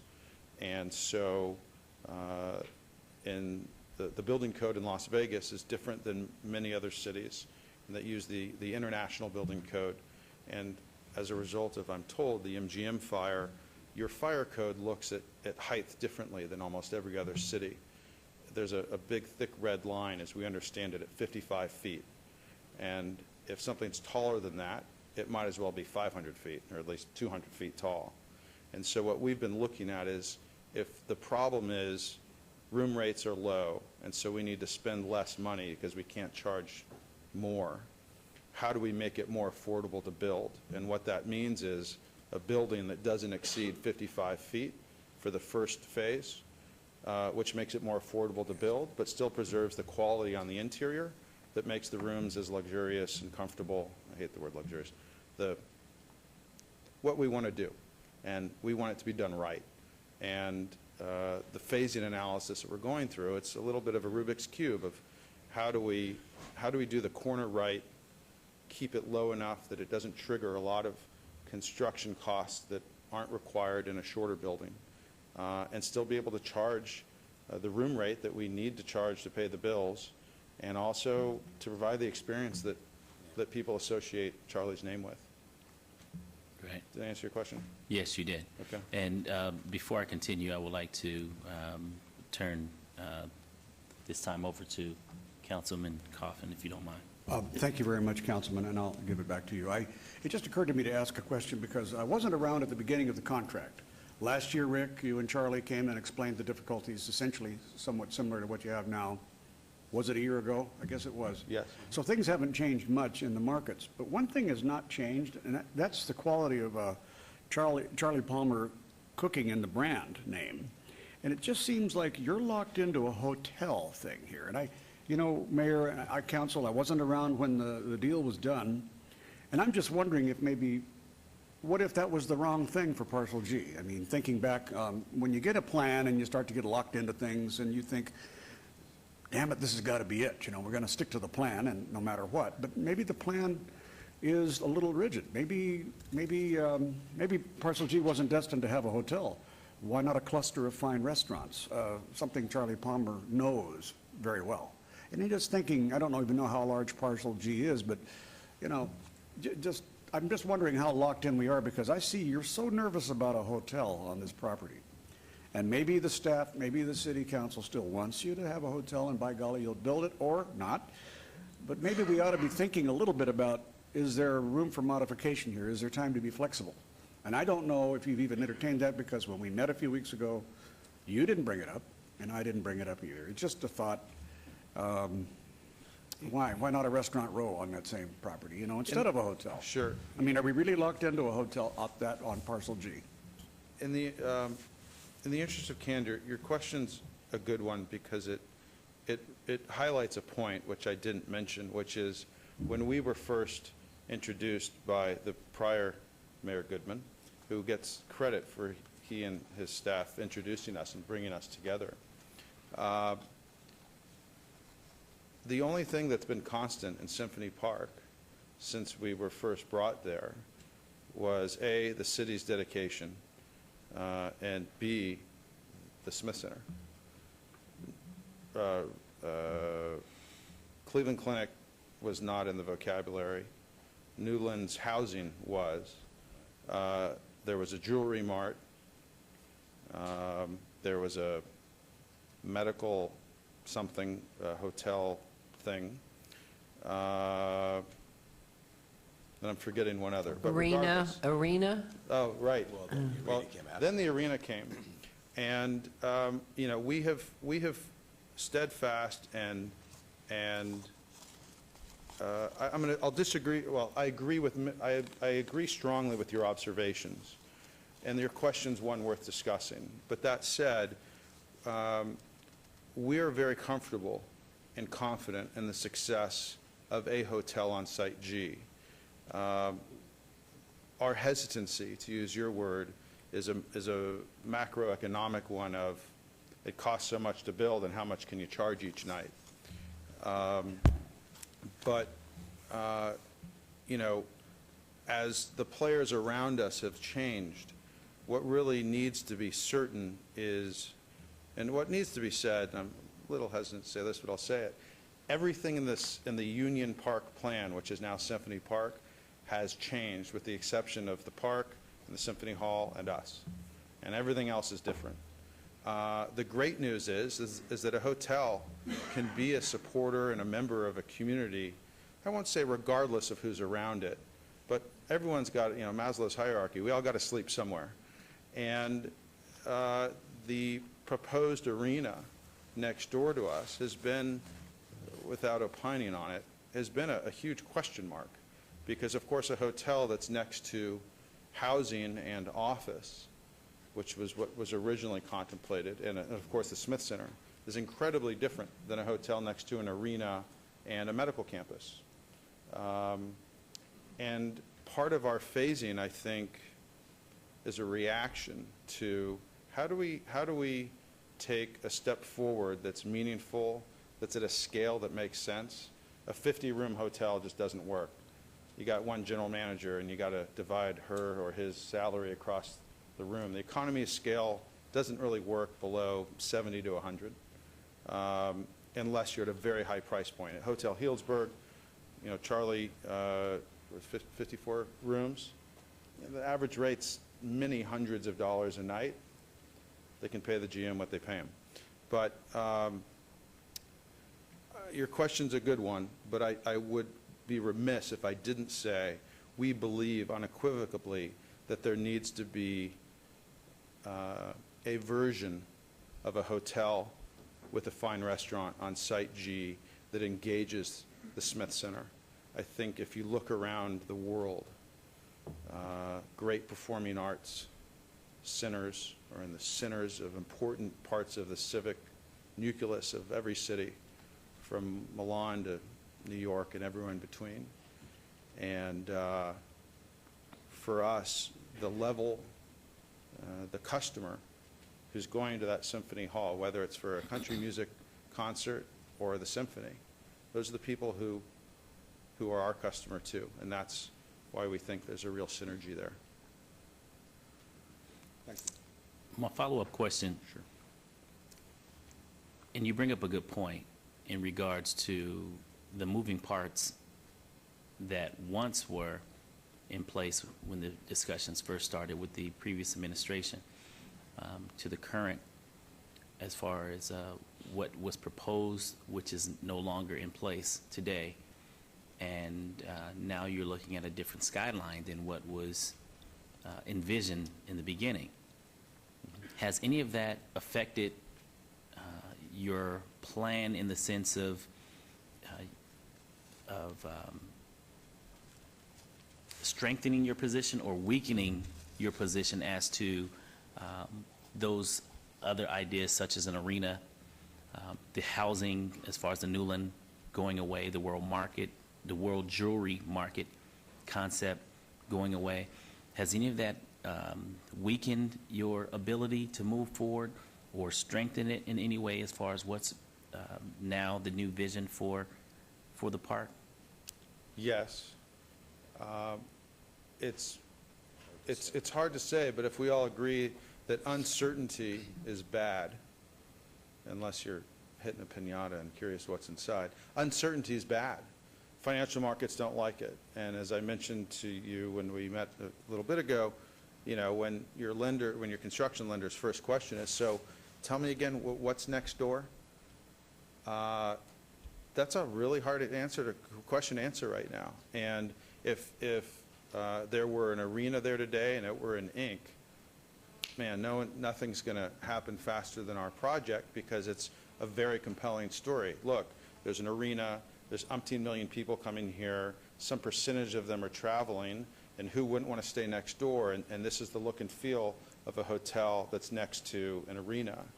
But that's very different than we're next door to mid-rise condominiums or apartments with office buildings and a symphony hall and at the time a neurological, the Ruvo Center.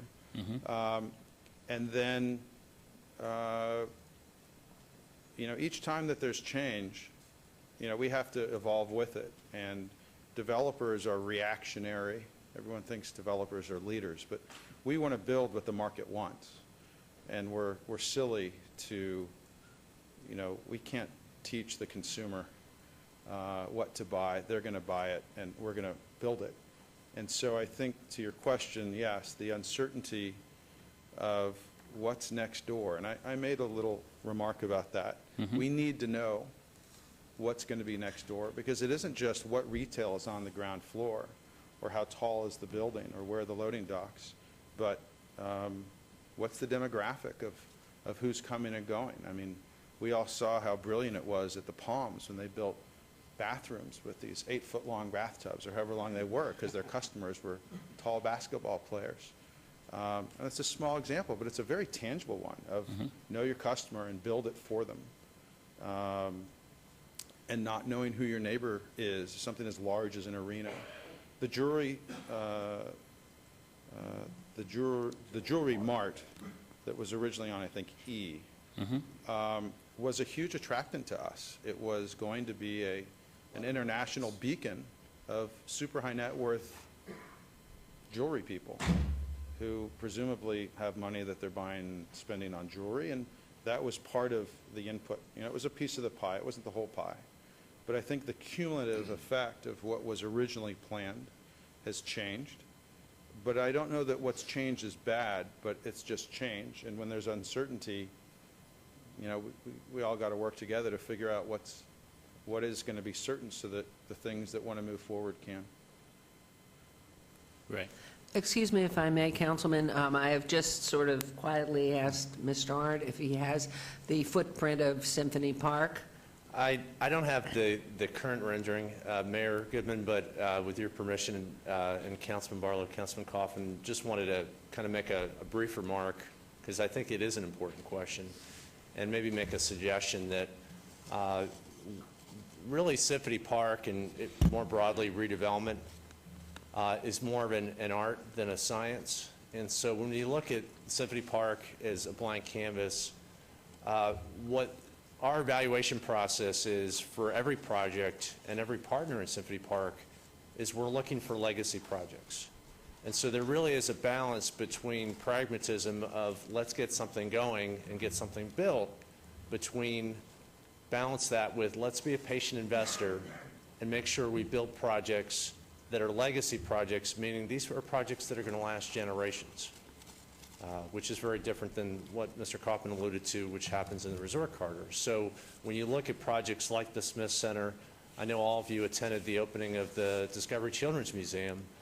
That's our thinking, that we need to have legacy projects with partners that can be in it for the long haul. We think a non-gaming hotel of the quality that Mr. Kaufman and Mr. Palmer are proposing to build could be that legacy project. So it's really trying to find that balance. I do have a map. Thank you, because I think that would be helpful, especially for the viewing public, to see where this parcel is, where the arena, if that is to occur. Is that right side up, or are my eyes upside down?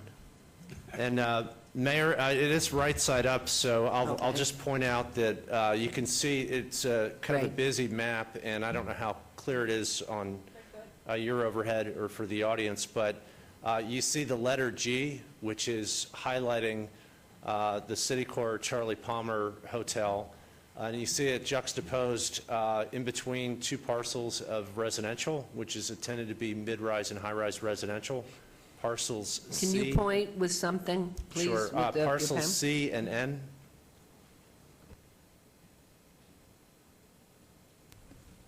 So parcel C and parcel N are the high-rise residential. This is the Charlie Palmer Hotel. To give you an orientation, this is the park, this is the Smith Center. So as Rick had mentioned, if you were standing on the balcony of the Smith Center looking out over the park, you'd be looking directly across the park at the hotel site. Looking north. And then this big campus here is the site for our arena project, which is under a feasibility agreement with the Cordish companies, where we're looking to do an 18,000-seat arena. We've made a lot of progress in the last few months and are actively working to make that project happen. We agree. Could you repeat that statement, please? Sure. We've made a lot of progress in our negotiations with the Cordish companies, and so we are actively working to make the project happen. As you know, we have not gotten a lot of press on the project, and that's really by design. We want the press to come when we have a shovel in the ground. So we agree with Mr. Kaufman that certainty is a good thing. And then the final parcel here, PQ, is a planned hotel casino by Forest City Development. So you see, this is really, if you look at this whole rendering, this is really the northern end of Symphony Park. Think of it as the north half of Symphony Park. So we have some great projects, some legacy projects planned. And again, it's really trying to find that balance between pragmatism of making sure we have projects that are ready to move forward in a reasonable amount of time, to making sure that we have these legacy projects that are really change the face of not only the 61-acre site, but downtown Las Vegas and are really the center of our entire Las Vegas Valley. Mayor? Thank you, and that was beautifully said and right on point. Yes, Councilman? Just a few follow-up questions, Mr. Arndt, while I have you. What is the acreage for CG in? Right.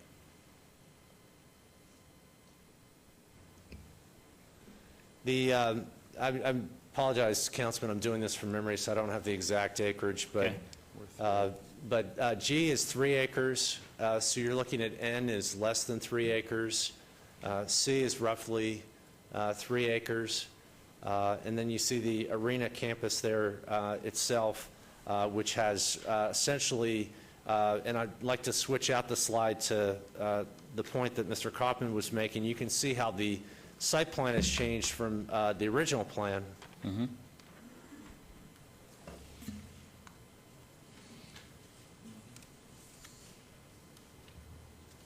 That's good.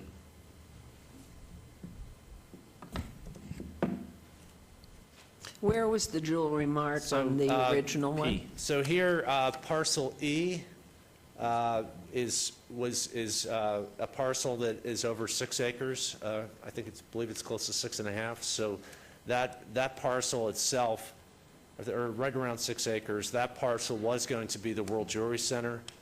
We've now positioned parcels E, D, F, O1, and O2. So what was going to be 5 different parcels, potentially 4 to 5 different buildings, now it's really an integrated campus with the planned arena. So the vision has changed, but the overriding force behind the vision is still the same, that we're trying to create a world-class community with legacy projects where we're going to have an academic medical center on the southern ends of the campus, this new civic center, as Mr. Kaufman alluded to, with the Smith Center that every world-class city has.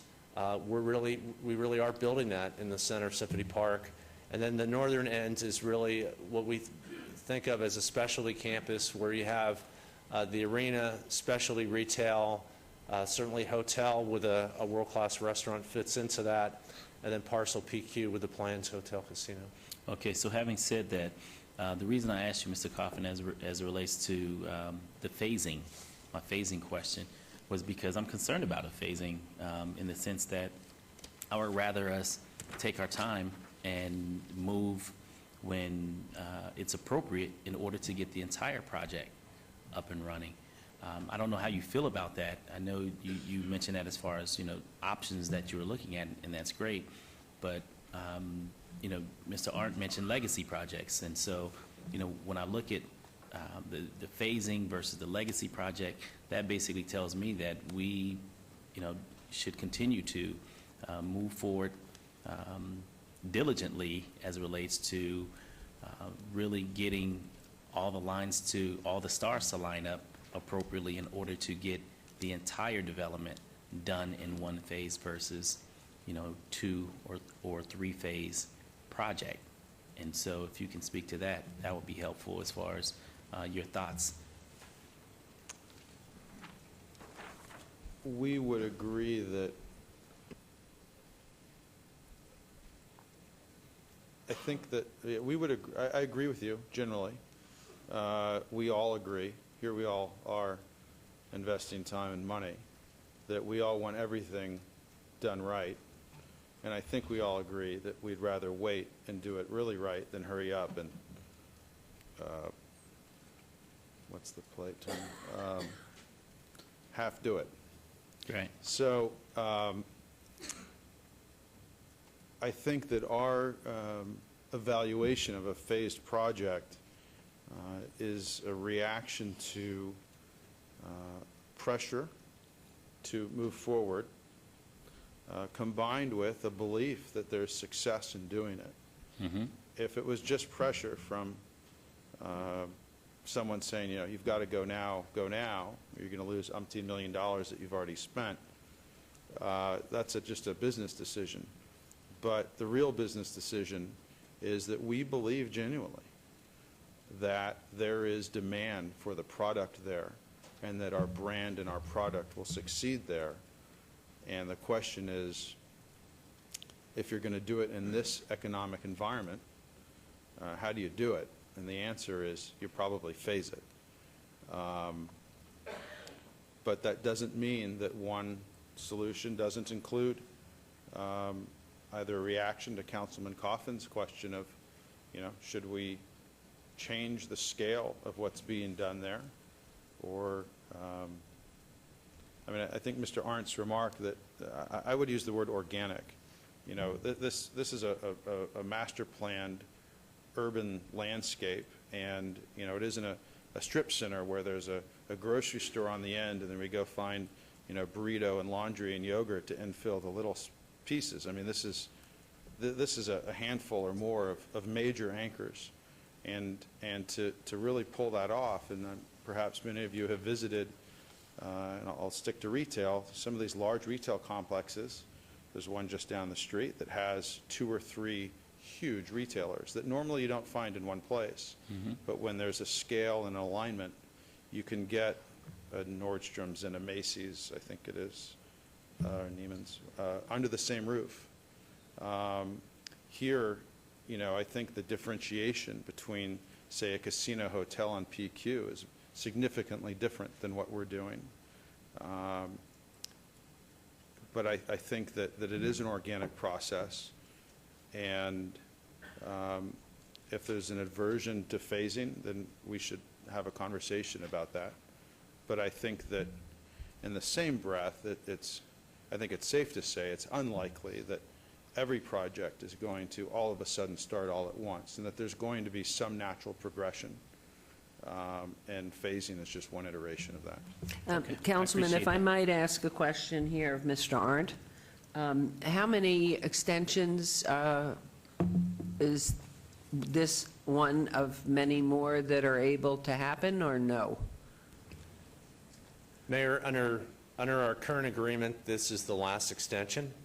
And certainly we're both moving forward, both city staff and City Corps, with our eye on the finish line to try to move the project forward in a position to get construction started. So this is the last extension, and again, it runs through February of 2014. And that, in fact, were that date to arrive, would there be a possibility of their appealing that deadline and ask for another extension, or you have to go through a whole new agreement? That would basically be at our discretion, at our mutual discretion. So if a little bit of additional more time made sense, we could certainly consider it, but it'd really be at the city's discretion at that point. Thank you very much. Councilman, please. Thank you. Gentlemen, I just want to say this, and I'm not so sure even for the record. You've got a significant amount of money already invested. You recognize the lending issues going on out there in the world of lending today with banks.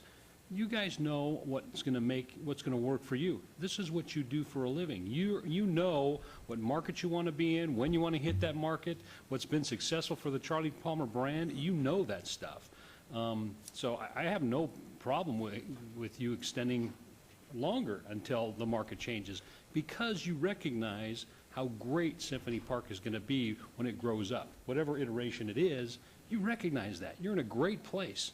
So I think knowing how well you've done in business with your brand, I think you guys are going to do great. So I'm all for extending this another year, and I think if we have to extend it another year until the economy and the market continues to change.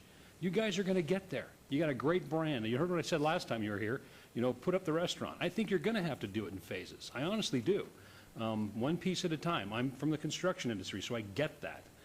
So I wish you guys all the luck in the world, and I'm going to support you. Thank you. Councilman Barlow, please. Yes, Mayor, if there's no other council persons wishing to speak at this time, I would like to move this agenda item 49 forward with a recommendation of approval, and offer any assistance that the city has that may assist you along the way from this point to February, and in hopes that we are coming back in February with some shovels in the ground, or at least very close to that, so that we can really get this exciting project up and moving. Thank you. There's a motion. Let's vote, please. And please post.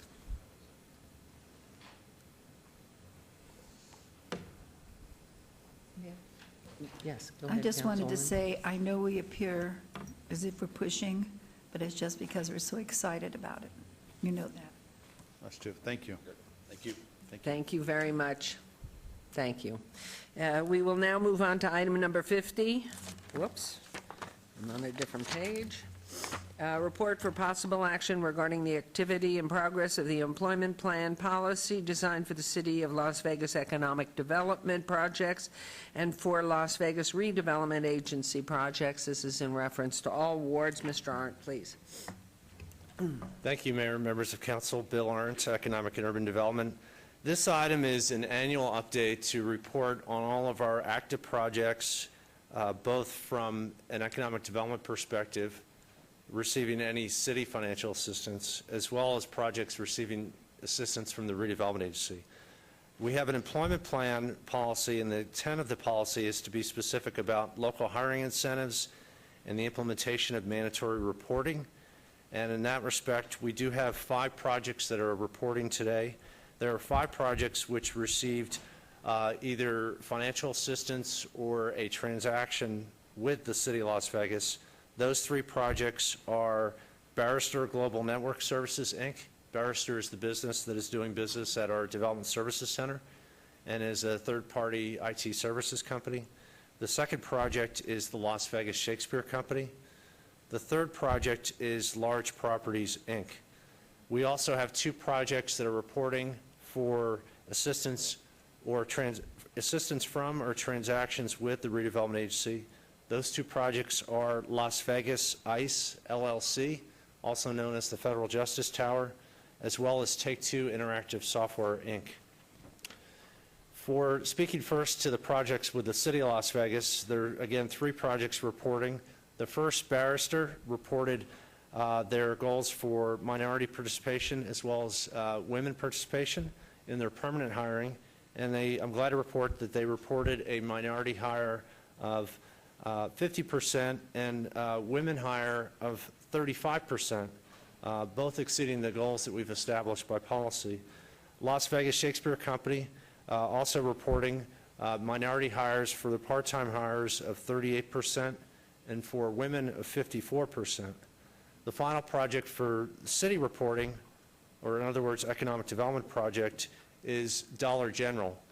Dollar General is the best faith efforts or good faith effort.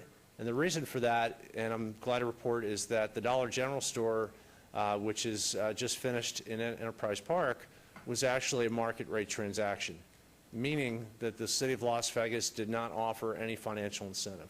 The developer, Large Properties, actually paid market value for the land in making the project happen. However, they did report good faith reporting, and we had a wonderful job fair that I attended, and I know that Councilman Barlow, representing the ward, attended, where we had an estimated 349 attendees for openings, between 30 and 35 permanent openings at the store. Some of the openings were taken by employees that were transferring from other locations to this location, but the store, Dollar General, and its director of real estate estimates that half of the new hires were from area residents. And certainly we're following up to get additional details to make sure that we understand exactly that hard percentage, but it's our understanding that half were taken by local residents. Finally, there are two projects that are reporting that we don't have a lot of numbers yet because they're really just getting going. But the first project is Federal Justice Tower. That project also is a good faith effort, and the reason is we are not extending any financial incentive. We actually sold the land at the higher of 2 appraisals to our development partner, SDA Inc. They are, however, reporting on a good faith effort and are working on trying to ensure affirmative marketing for employment opportunities. Federal Justice Tower, they have to date have hired one subcontractor that is a woman-owned firm. They are also really just ramping up. You've seen the crane at work where the tower is going up. Certainly the steel's going up, but they're still working on getting a lot of the subcontractors on board. And to that extent, I'm happy to announce that the contractor, SR Construction on the job, the prime or the general contractor, is having a job fair in May of this year. And I'm going to be working very closely with our entire council, in particular our redevelopment agency council representatives, Councilman Barlow, Councilwoman Tarkanian, and Councilman Coffin, to make sure that area residents and firms that are either minority-owned or women-owned have a really solid chance at winning that business and being employed on the job. Finally, we have our final project, which they've just started on hiring, and we don't have any numbers to report yet, but Take-Two Interactive does have an employment plan requirement, and they are working on hiring as we speak. They just received their building permit for the construction, the tenant improvement build-out, and we're working with their team on new hires and expect in the coming months to have hard numbers on their reporting and their employment. With that, that's the report I have for today. I'd be glad to answer any questions. Any questions? This is a report only, so any questions? Anyone? Nice report. Very good. I would have a motion to accept the report, please. I will make a motion to accept the report, Mayor. Thank you very much. There's a motion. Please vote. Thank you, Mr. Arndt.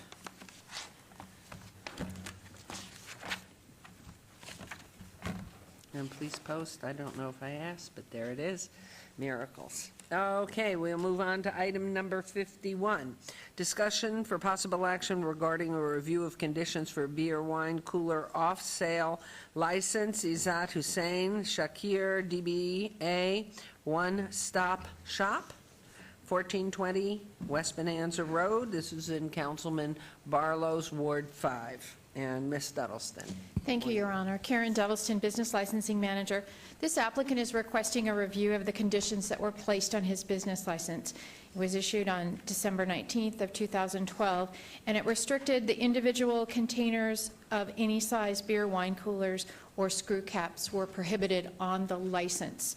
His land use, which was decided and issued for a special use permit in 2001, only restricted the sale of any size containers of bottled beer, wine coolers, or screw caps. And he's requesting that the license condition be changed to the original land use condition, and staff would recommend your consideration of that at this time. And recommending approval? Correct, Your Honor. Thank you. Would you please introduce yourself? Yes, my name is Izzat Shakir, and I got this business in November 2012, and city approved this license in the beginning, and after that, a while, they got a condition on. I'm just requesting, please go back to the original, please. Thank you. Councilman Barlow? Yes, move to follow staff's recommendation, subject to all conditions. Thank you. There's a motion. Please vote. And please post.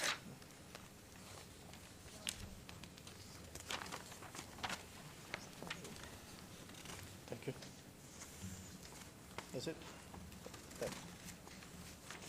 Motion carries. Thank you very much, Ms. Duddleston. We'll go on now to item good luck.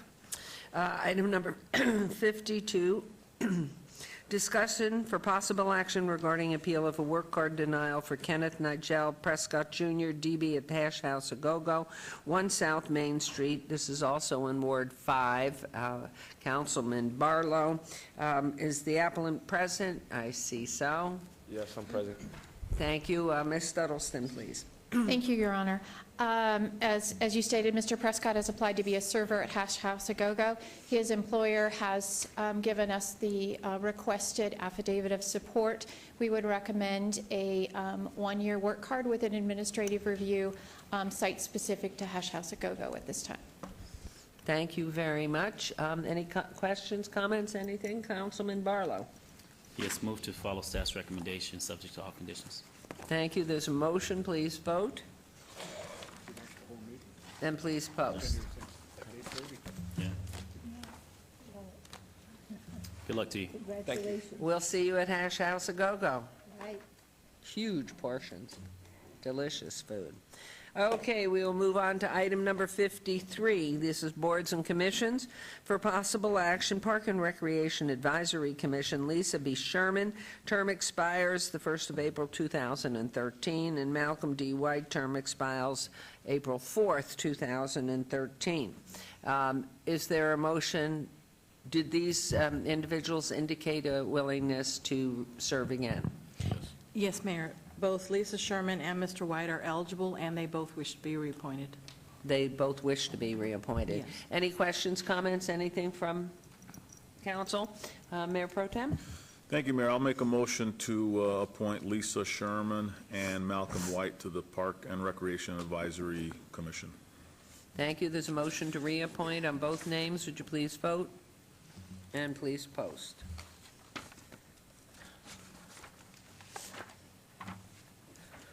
And we're on to agenda item 54, discussion for possible action on the appointment of a member of City Council be the city's representative to the Chief Local Elected Officials Consortium.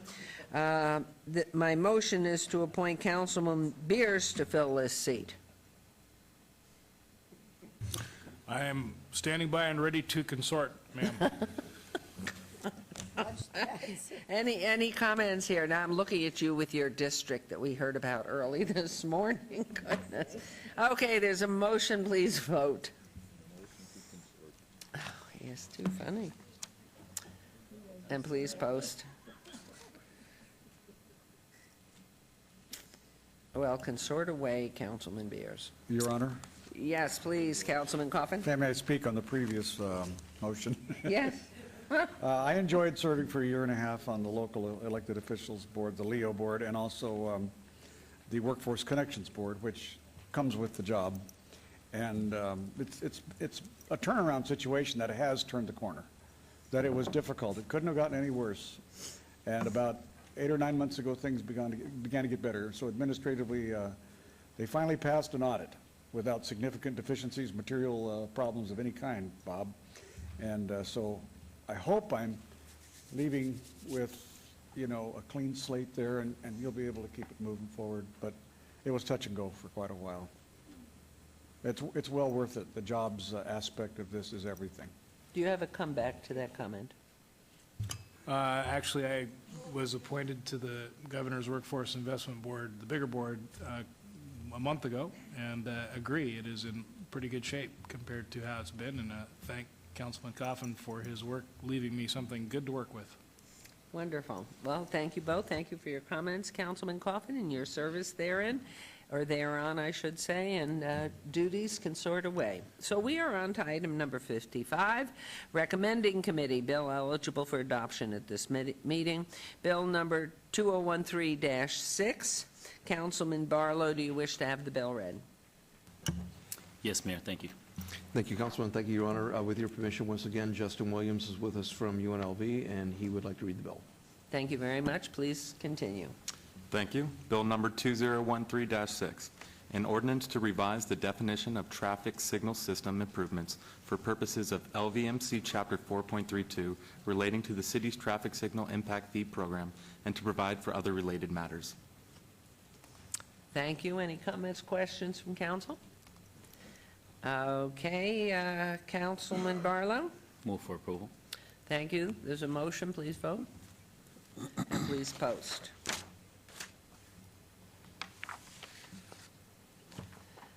Items 50, oh, excuse me. Motion carries. Items 56 through 58, 2013-7 through 2013-9 are eligible for adoption at a later meeting. Mayor, can I ask a question? Certainly, please, Councilwoman. On these bills eligible for adoption at a later meeting, when it says that there's no public comment, does that include us? Or does that include just the public? I would like to ask a question on 56, if I could. Go right ahead, please. I've been told that those hours are moved to 72 over 48. And if that is true, could I just see who was behind that or wanted that so I could maybe meet with them later? We'll be happy to get back to you after the meeting, Councilwoman. I'm not aware of that, but I'll find out. Because I know that Councilman Beers and I went through this, and we tried to take a middle-of-the-road type of thing because there's situations that might cause problems on either side, and I just couldn't. That's a good point. If you will, convene with Okay. Councilman Beers and have that discussion. As a matter of fact, too, as we sat down yesterday at recommending, I was curious as to why 48 hours was the number selected, and Councilman Beers educated us all to say that in our order to defrost or make a refrigeration possible in a RV, it needs 24 hours at a minimum, correct? And so, if you will, you'll get together about the hours, because I was curious myself, why was a particular number beyond 24 selected? So if you'll go back into conversation. Right. Thank right. you. Mayor, Councilman Barlow? Just for point of clarification, Yeah. these items, Brad, will be coming to recommending. This one already went to recommending that Oh, we'll this come was back. recommending yesterday? Yesterday. Okay. Correct. Okay. And the conversation was, before we even brought the meeting together, I said, how did we arrive at a particular number? Okay. And as we got into the discussion, Councilman Beers talked about the need to have 24 hours minimum for either getting refrigeration working or putting it down. So at least we were at that number. So they will continue on with the discussion. So the next time we'll see this is when it comes back to City Council? March Next month? 20th. March 20th, and will be read at that time again. That's And- correct. So Okay. you two will meet if you would, please. So But because- we need to unfortunately stop the discussion now because we are not agended to deliberate on this item. What we'll do is between now and March 20th is we'll brief you as to what the original bill contained, what the amendment was that occurred yesterday, explain the rationale behind it, and then there can be a full discussion when it's properly agended on March 20th. Okay, and who would I speak to as it relates to will I speak to the sponsor of the bill as it relates to the questions that I have? Sure, you can speak to the sponsor, or I can send Mr. Steed down, or I can come down myself. Any one of us will be glad to Okay, answer 'cause your yeah, questions. I have some questions as it Okay, relates and to this. Mr. Steed was there yesterday. Okay, great. Thank you. And as I recall, Mayor, it was myself and Mr. Beers that were the sponsors. Correct. That is correct. Mayor, the other thing we can do is we will brief on it again in council briefings leading up to your next meeting. Good idea. Very good. Okay, we will move on to items 59. What were those two obeyed ones? They're back in the, okay. Items 59 through 61, bills 201310 through 201312 will be heard at recommending committee meeting on Tuesday, March 19th. Please read the new bills. Justin? Thank you. Bill number 2013-10, an ordinance to amend provisions of the Unified Development Code governing the co-location, removal, and replacement of certain wireless communication facilities so as to conform to federal law and to provide for other related matters. Bill number 2013-11, an ordinance to amend the Unified Development Code to remove the provision limiting beer, wine, cooler cultural establishments to the Arts District and to provide for other related matters. Bill number 2013-12, an ordinance to repeal obsolete provisions regarding the Senior Citizen Center, the Child Care Licensing Board, and the Records Management Committee, update code references to certain holidays, and provide for other related matters. Thank you very much. We will sign these bills to be, to recommending and ask Councilman Barlow, Coffin, and Beers, or not Anthony, you're not here? Okay, so it should read Barlow, Coffin, and Anthony. Okay, and that's what will happen. We'll move on to planning items, consent. Okay. Pardon? Items 63 through 73 on the planning consent agenda are considered to be routine or recommended for approval by the planning department. Do I have a motion to approve the planning consent agendas, items 63 through 73? So moved, Mayor. Thank you. There's a motion. Please vote, and please post.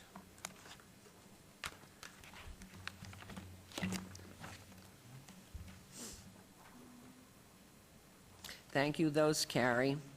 And moving on to item number 74, that has been obeyed until April 17th, City Council. Is that correct, City Clerk? Item 74 is obeyed to the 17th of April. And we move on to item 75, which has been obeyed to March 20th. And so we will move on to 76. I would instruct the city clerk to set the public hearing dates and appeals for the City Planning Commission meetings in dangerous buildings or nuisance litter abatements. Thank you. And now we will move on to item 77, citizen participation. Public comment during this portion of the agenda must be limited to matters within the jurisdiction of the City Council. No subject may be acted upon by the City Council unless that subject is on the agenda and is scheduled for action. If you wish to be heard, come to the podium, please, and give your name for the record. The amount of discussion on any single subject, as well as the amount of time any single speaker is allowed, may be limited. Please do introduce yourself for our city clerk and for us all. Yes, Your Honor. Lawrence LaPointe at 520 South 10th Street. Number 2, I'm a property caretaker downtown for over 20 years. I have a problem here. Is this the picture?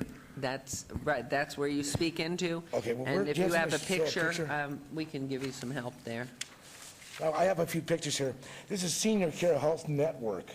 They're at 710 South 9th. I've been the caretaker there for the last 20 years. It's Carl Piazza's old building. Carl moved. These fine folks just came in. We have a next door, it's called Best Care. It's a mental health facility from people out of straight up from 6100. Wonderful. What the problem is, they're breaking my wall here. They're littering it daily for the last 15 years. I've been cleaning it up every day. This other picture here, you can see where they broke my wall just the other day. And getting back to this picture, you can see where they ripped the lights off my building and then threw them over the wall at me. They're trampling my bush, just being public nuisances. Now, this is going to go on to also a safety issue also. They're medicating these people very heavily down there in the mornings, and they're unsupervised all day. Now, combining with alcohol and street narcotics, they're jumping over here using street drugs in my alley. And then combined with alcohol and what they're medicated on, they're walking the streets down. They're scaring all the girls in the area. Every lawyer, every girl that comes out for a cigarette break, she's scared to come out. They're vandalizing cars. I've even caught several of them on occasion exposing themselves to women. They're just walking around like the Walking Dead television show. No one's watching them. They're not doing a thing to supervise them. I went over there and brought the issue up. The people say that are in charge, look at it. If you can't take care of it on your own, because we're scared of them. Now, how could a staff member or someone in charge tell somebody there's nothing they can do about somebody they're supposed to be caretaking? Mary? I'm going to ask Mayor. Councilman Coffin in whose ward Norm? you are. Your name is Norm? Lawrence LaPointe. Hi. Okay, Lawrence. See me after the meeting, and I'll introduce you to one of our staff people. We'll get you with code enforcement as soon as possible so Very that good. they can go over and investigate the situation. Very good. Can I bring up one more thing, Your Honor? Certainly. Okay. Also in this area down here, we're looking at 11th Street in the alleys in the rear, say from the 99-cent store, clear up to the, we're looking around up around 6th Street there, Steve Wilson's area, in the law sector there. All the alleys are unprotected at night, and The girls are scared to come out of at 5 o'clock. I know it's going to get daylight savings time, going to be a little later. But what I'm concerned is there's a lot of dangerous people down there. And I have my own security patrol down there, and I've just started it. But these people are dangerous. They're carrying knives and backpacks, and they're just off their rocker totally. And you add a little alcohol to it and look out. Now, Metro, to find folks over there doing a great job over there. They really are. They can only do so much. But I've been adding a little bit, too, to help out. You know, checking doors at night. I'm starting my own company. But we need to get a patrol somehow in the girls' hours of getting off the work. Okay, well, I'm very confident if you will meet with Councilman Coffin, he will bring in the appropriate help to get it investigated and get something moving Thank forward. you. Because you're absolutely, we have to be safe down Yeah, there. the women aren't safe and they're scared, and that's not good for the girls. Because, you know, all the women work down Well, there. we appreciate your bringing it to our attention. Well, thank you. And so please make an appointment to see him as he asked right after as soon as this council meeting's meeting over. here. Madam Thank you Mayor, both. could I just ask you, would you tell me again what group it is that's next door to you? It's a mental health group? Yes, it's a mental health group. It's Is it a called, state or a private? I think it is from your, up here at, I think it could be state. They get checks. But it's privately run. Now, I have the owner's name here. All that. Yeah, that's everything we okay, I need. just was interested. Thank Yeah, you. I don't know, but they're just, it's a mess. That's okay, I'm glad you brought it to our attention, Yeah. too. Gotta have safety down there for the girls. I had to sit through a whole meeting, but believe me, it was worth it. It sure was. Thank you very much. Thanks for hearing me out. Helping citizens, that's what we're about. We appreciate it. Thank you. Please come forward, state your Thank name. you, Todd Farlow, When- 240 North 19th Street. I've got a question. Is that World Jewelry Market, is that completely gone now? I thought that it's completely gone. You never know. That's too bad. Thank you. That was quick. Anyone else wishing to be heard under this portion of the agenda? Okay, we will move on to item number 78. Okay.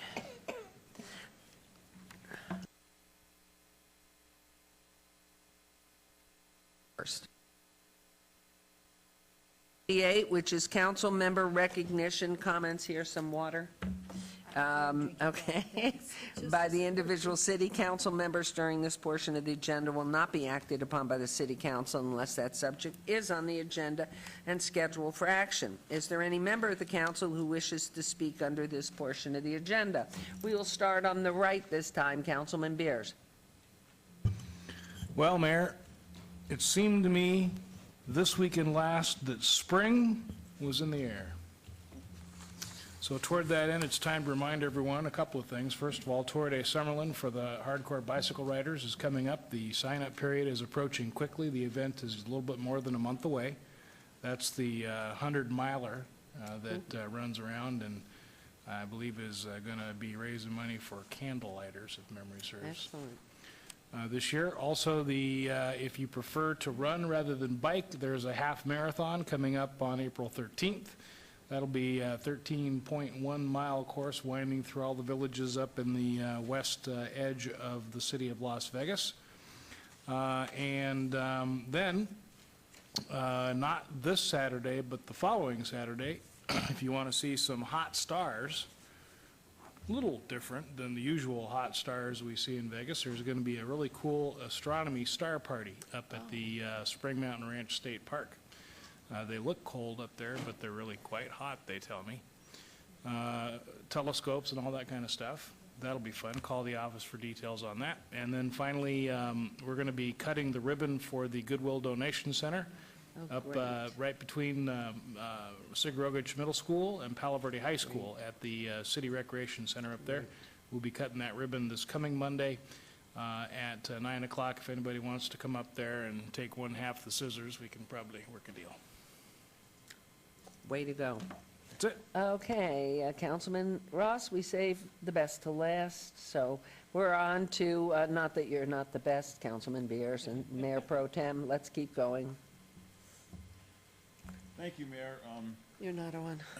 There we go. Okay, thank you, Mayor. Speaking of Goodwill, Councilman Beers, Goodwill of Southern Nevada is having their annual luncheon Friday, March 15th from 11:30 to 1:30 at the Stratosphere. This is a fundraiser for them. This is a great organization, especially since they took on the mission of providing job training and job placement for our veterans here in Southern Nevada. So if you can, please come out and support them. Goodwill Community Recognition Luncheon, March 15th from 11:30 to 1:30 at the Stratosphere Hotel. Thank you. Thank you very much. Councilwoman Tarkanian. Yes. First, I'd like to say that we had a great puppy love event in the park, and I want to thank personally Kimberly Reed, who loves dogs, and Christy Garnis, who always works hard on our staff, for doing such an extremely successful event. We had many people there, and it was lots of fun. And secondly, I wanted to urge individuals to look at going out to the Springs Preserve. They are having, for the next 2-3 weeks, a learning situation with bugs and how they affect animals and human beings. And they're using this to sort of take off on the CSI Las Vegas TV show. It's rather fascinating. And of course, every day they're having the winged flight of the birds and other animals. I don't think we fully understand all the great educational aspects there are out there. And so I urge people to go there. Locals, of course, do not have to pay the full amount. They have a less amount. And thirdly, I attended that Leo Museum opening with 6 of my grandchildren, and I must tell you, it was fantastic. And the learning situations there with the water, with the historical, I didn't get to spend much time at George Washington, but I did get to spend some time with Councilman Barlow and watch him chase his little guy all over the place. And that's where he gets slim and trim, because he was chasing hard. But anyway, hope you can attend both of those entities. Thank you. Councilman Barlow. Thank you, Mayor, and thank you, Councilwoman. And you're absolutely right. The Discovery Children's Museum, ladies and gentlemen, is open, and please go out this Saturday. I believe is it today, the 9th? The 9th. What's taking place on the 9th? I believe the public grand opening is taking place March 9th. And you want to go out. It's a very, very spectacular museum. The entire staff and board members and everyone involved who played a intricate role, specifically all of the wonderful donors who made it possible for the Discovery Children's Museum to be in existence. I want to thank you publicly, and thank you so very much on behalf of all of the residents throughout the state of Nevada, and in particular the city of Las Vegas, for a wonderful job. The Discovery Children's Museum is spectacular, so please take advantage of the annual membership, family membership fee. It's a very economical fee, and all of the children will have a great time. It's a 3-story museum, and as the councilwoman mentioned, on display now is the Lincoln, not monument, but It's a room with a room with a depiction of Lincoln. Yes, it's a pretty cool adventure throughout the entire museum. So please come out and let's continue to celebrate all of the wonderful amenities that we work so very diligently to bring into the communities on behalf of all residents. And of course, the first Thursday of every month, I host Coffee with the Councilman at Starbucks, located at 751 North Rancho, right at the corner of Rancho and Bonanza. This will give you an opportunity as residents and business owners who are looking to speak with me, who don't want to necessarily contact my office and meet with me in the office. This is an open forum where you have an opportunity to walk up, have coffee, tea, and share with me for a few minutes some information that I can assist you with, or things that you may be in need of. And so therefore, please come out the first Thursday of every month. Coffee with the Councilman. I will be there this Thursday, March 7th. And in addition to that, Coffee with the Mayor and I will be on March 14th, also located at the Starbucks, 751 North Rancho. and that will start approximately 8 a.m. So please come out and join Mayor Carolyn Goodman and I and discuss any information that you would like to bring to our attention.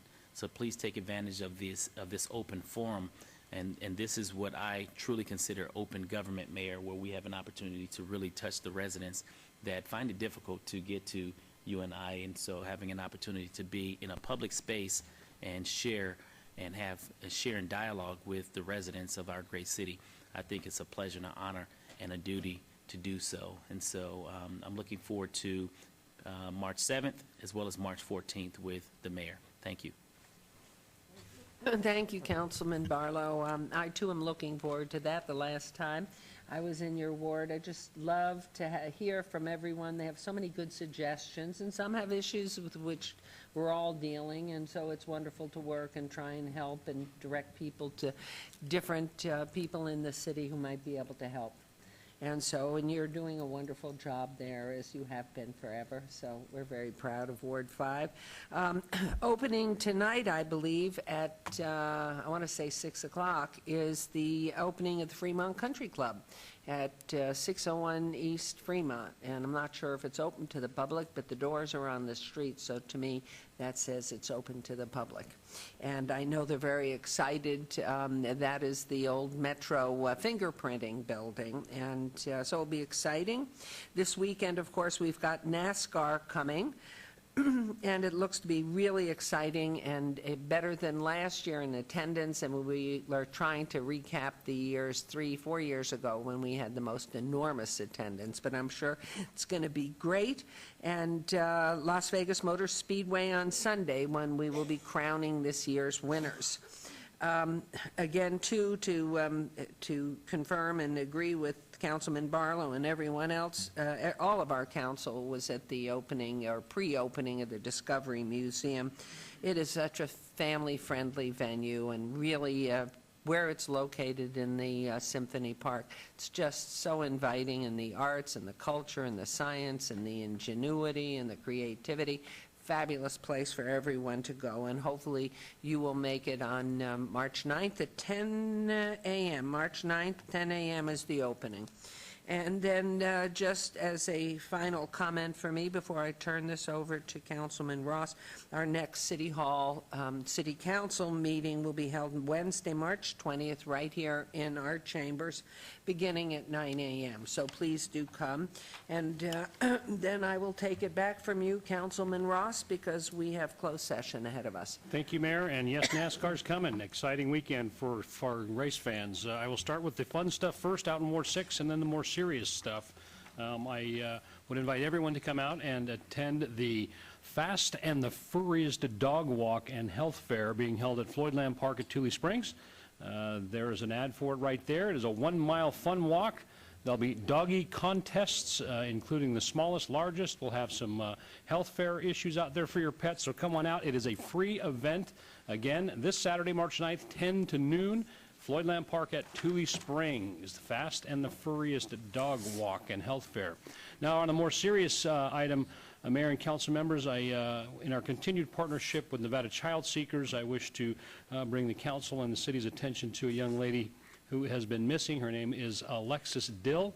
She is 17 years old. She's 5'6", 115 pounds, blue eyes, blonde hair. She was, last date of contact was February 25th. This year, Alexis was last seen in the area of Flamingo and Mountain Vista.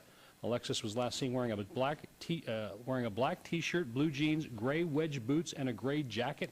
She may be carrying a purse with her personal belongings. She does have a retainer in the top of her mouth, and she does have a belly button piercing. If anyone in the Las Vegas Valley has any information pertaining to this young lady, please contact Nevada Child Seekers, 702-458-7009, or the Las Vegas Metropolitan Police Department at 702-828-3111. Thank you, Mayor and council members. Thank you very much, Councilman Ross. Our next item, number 62, is that we will be going into closed session for an update on labor negotiations. No motion is required, and following the closed-door session, the council meeting will be adjourned. I thank you, and that's it. Thank you very much. Will we be going in? Yes. Thank you. Please join me. Thank you, everyone.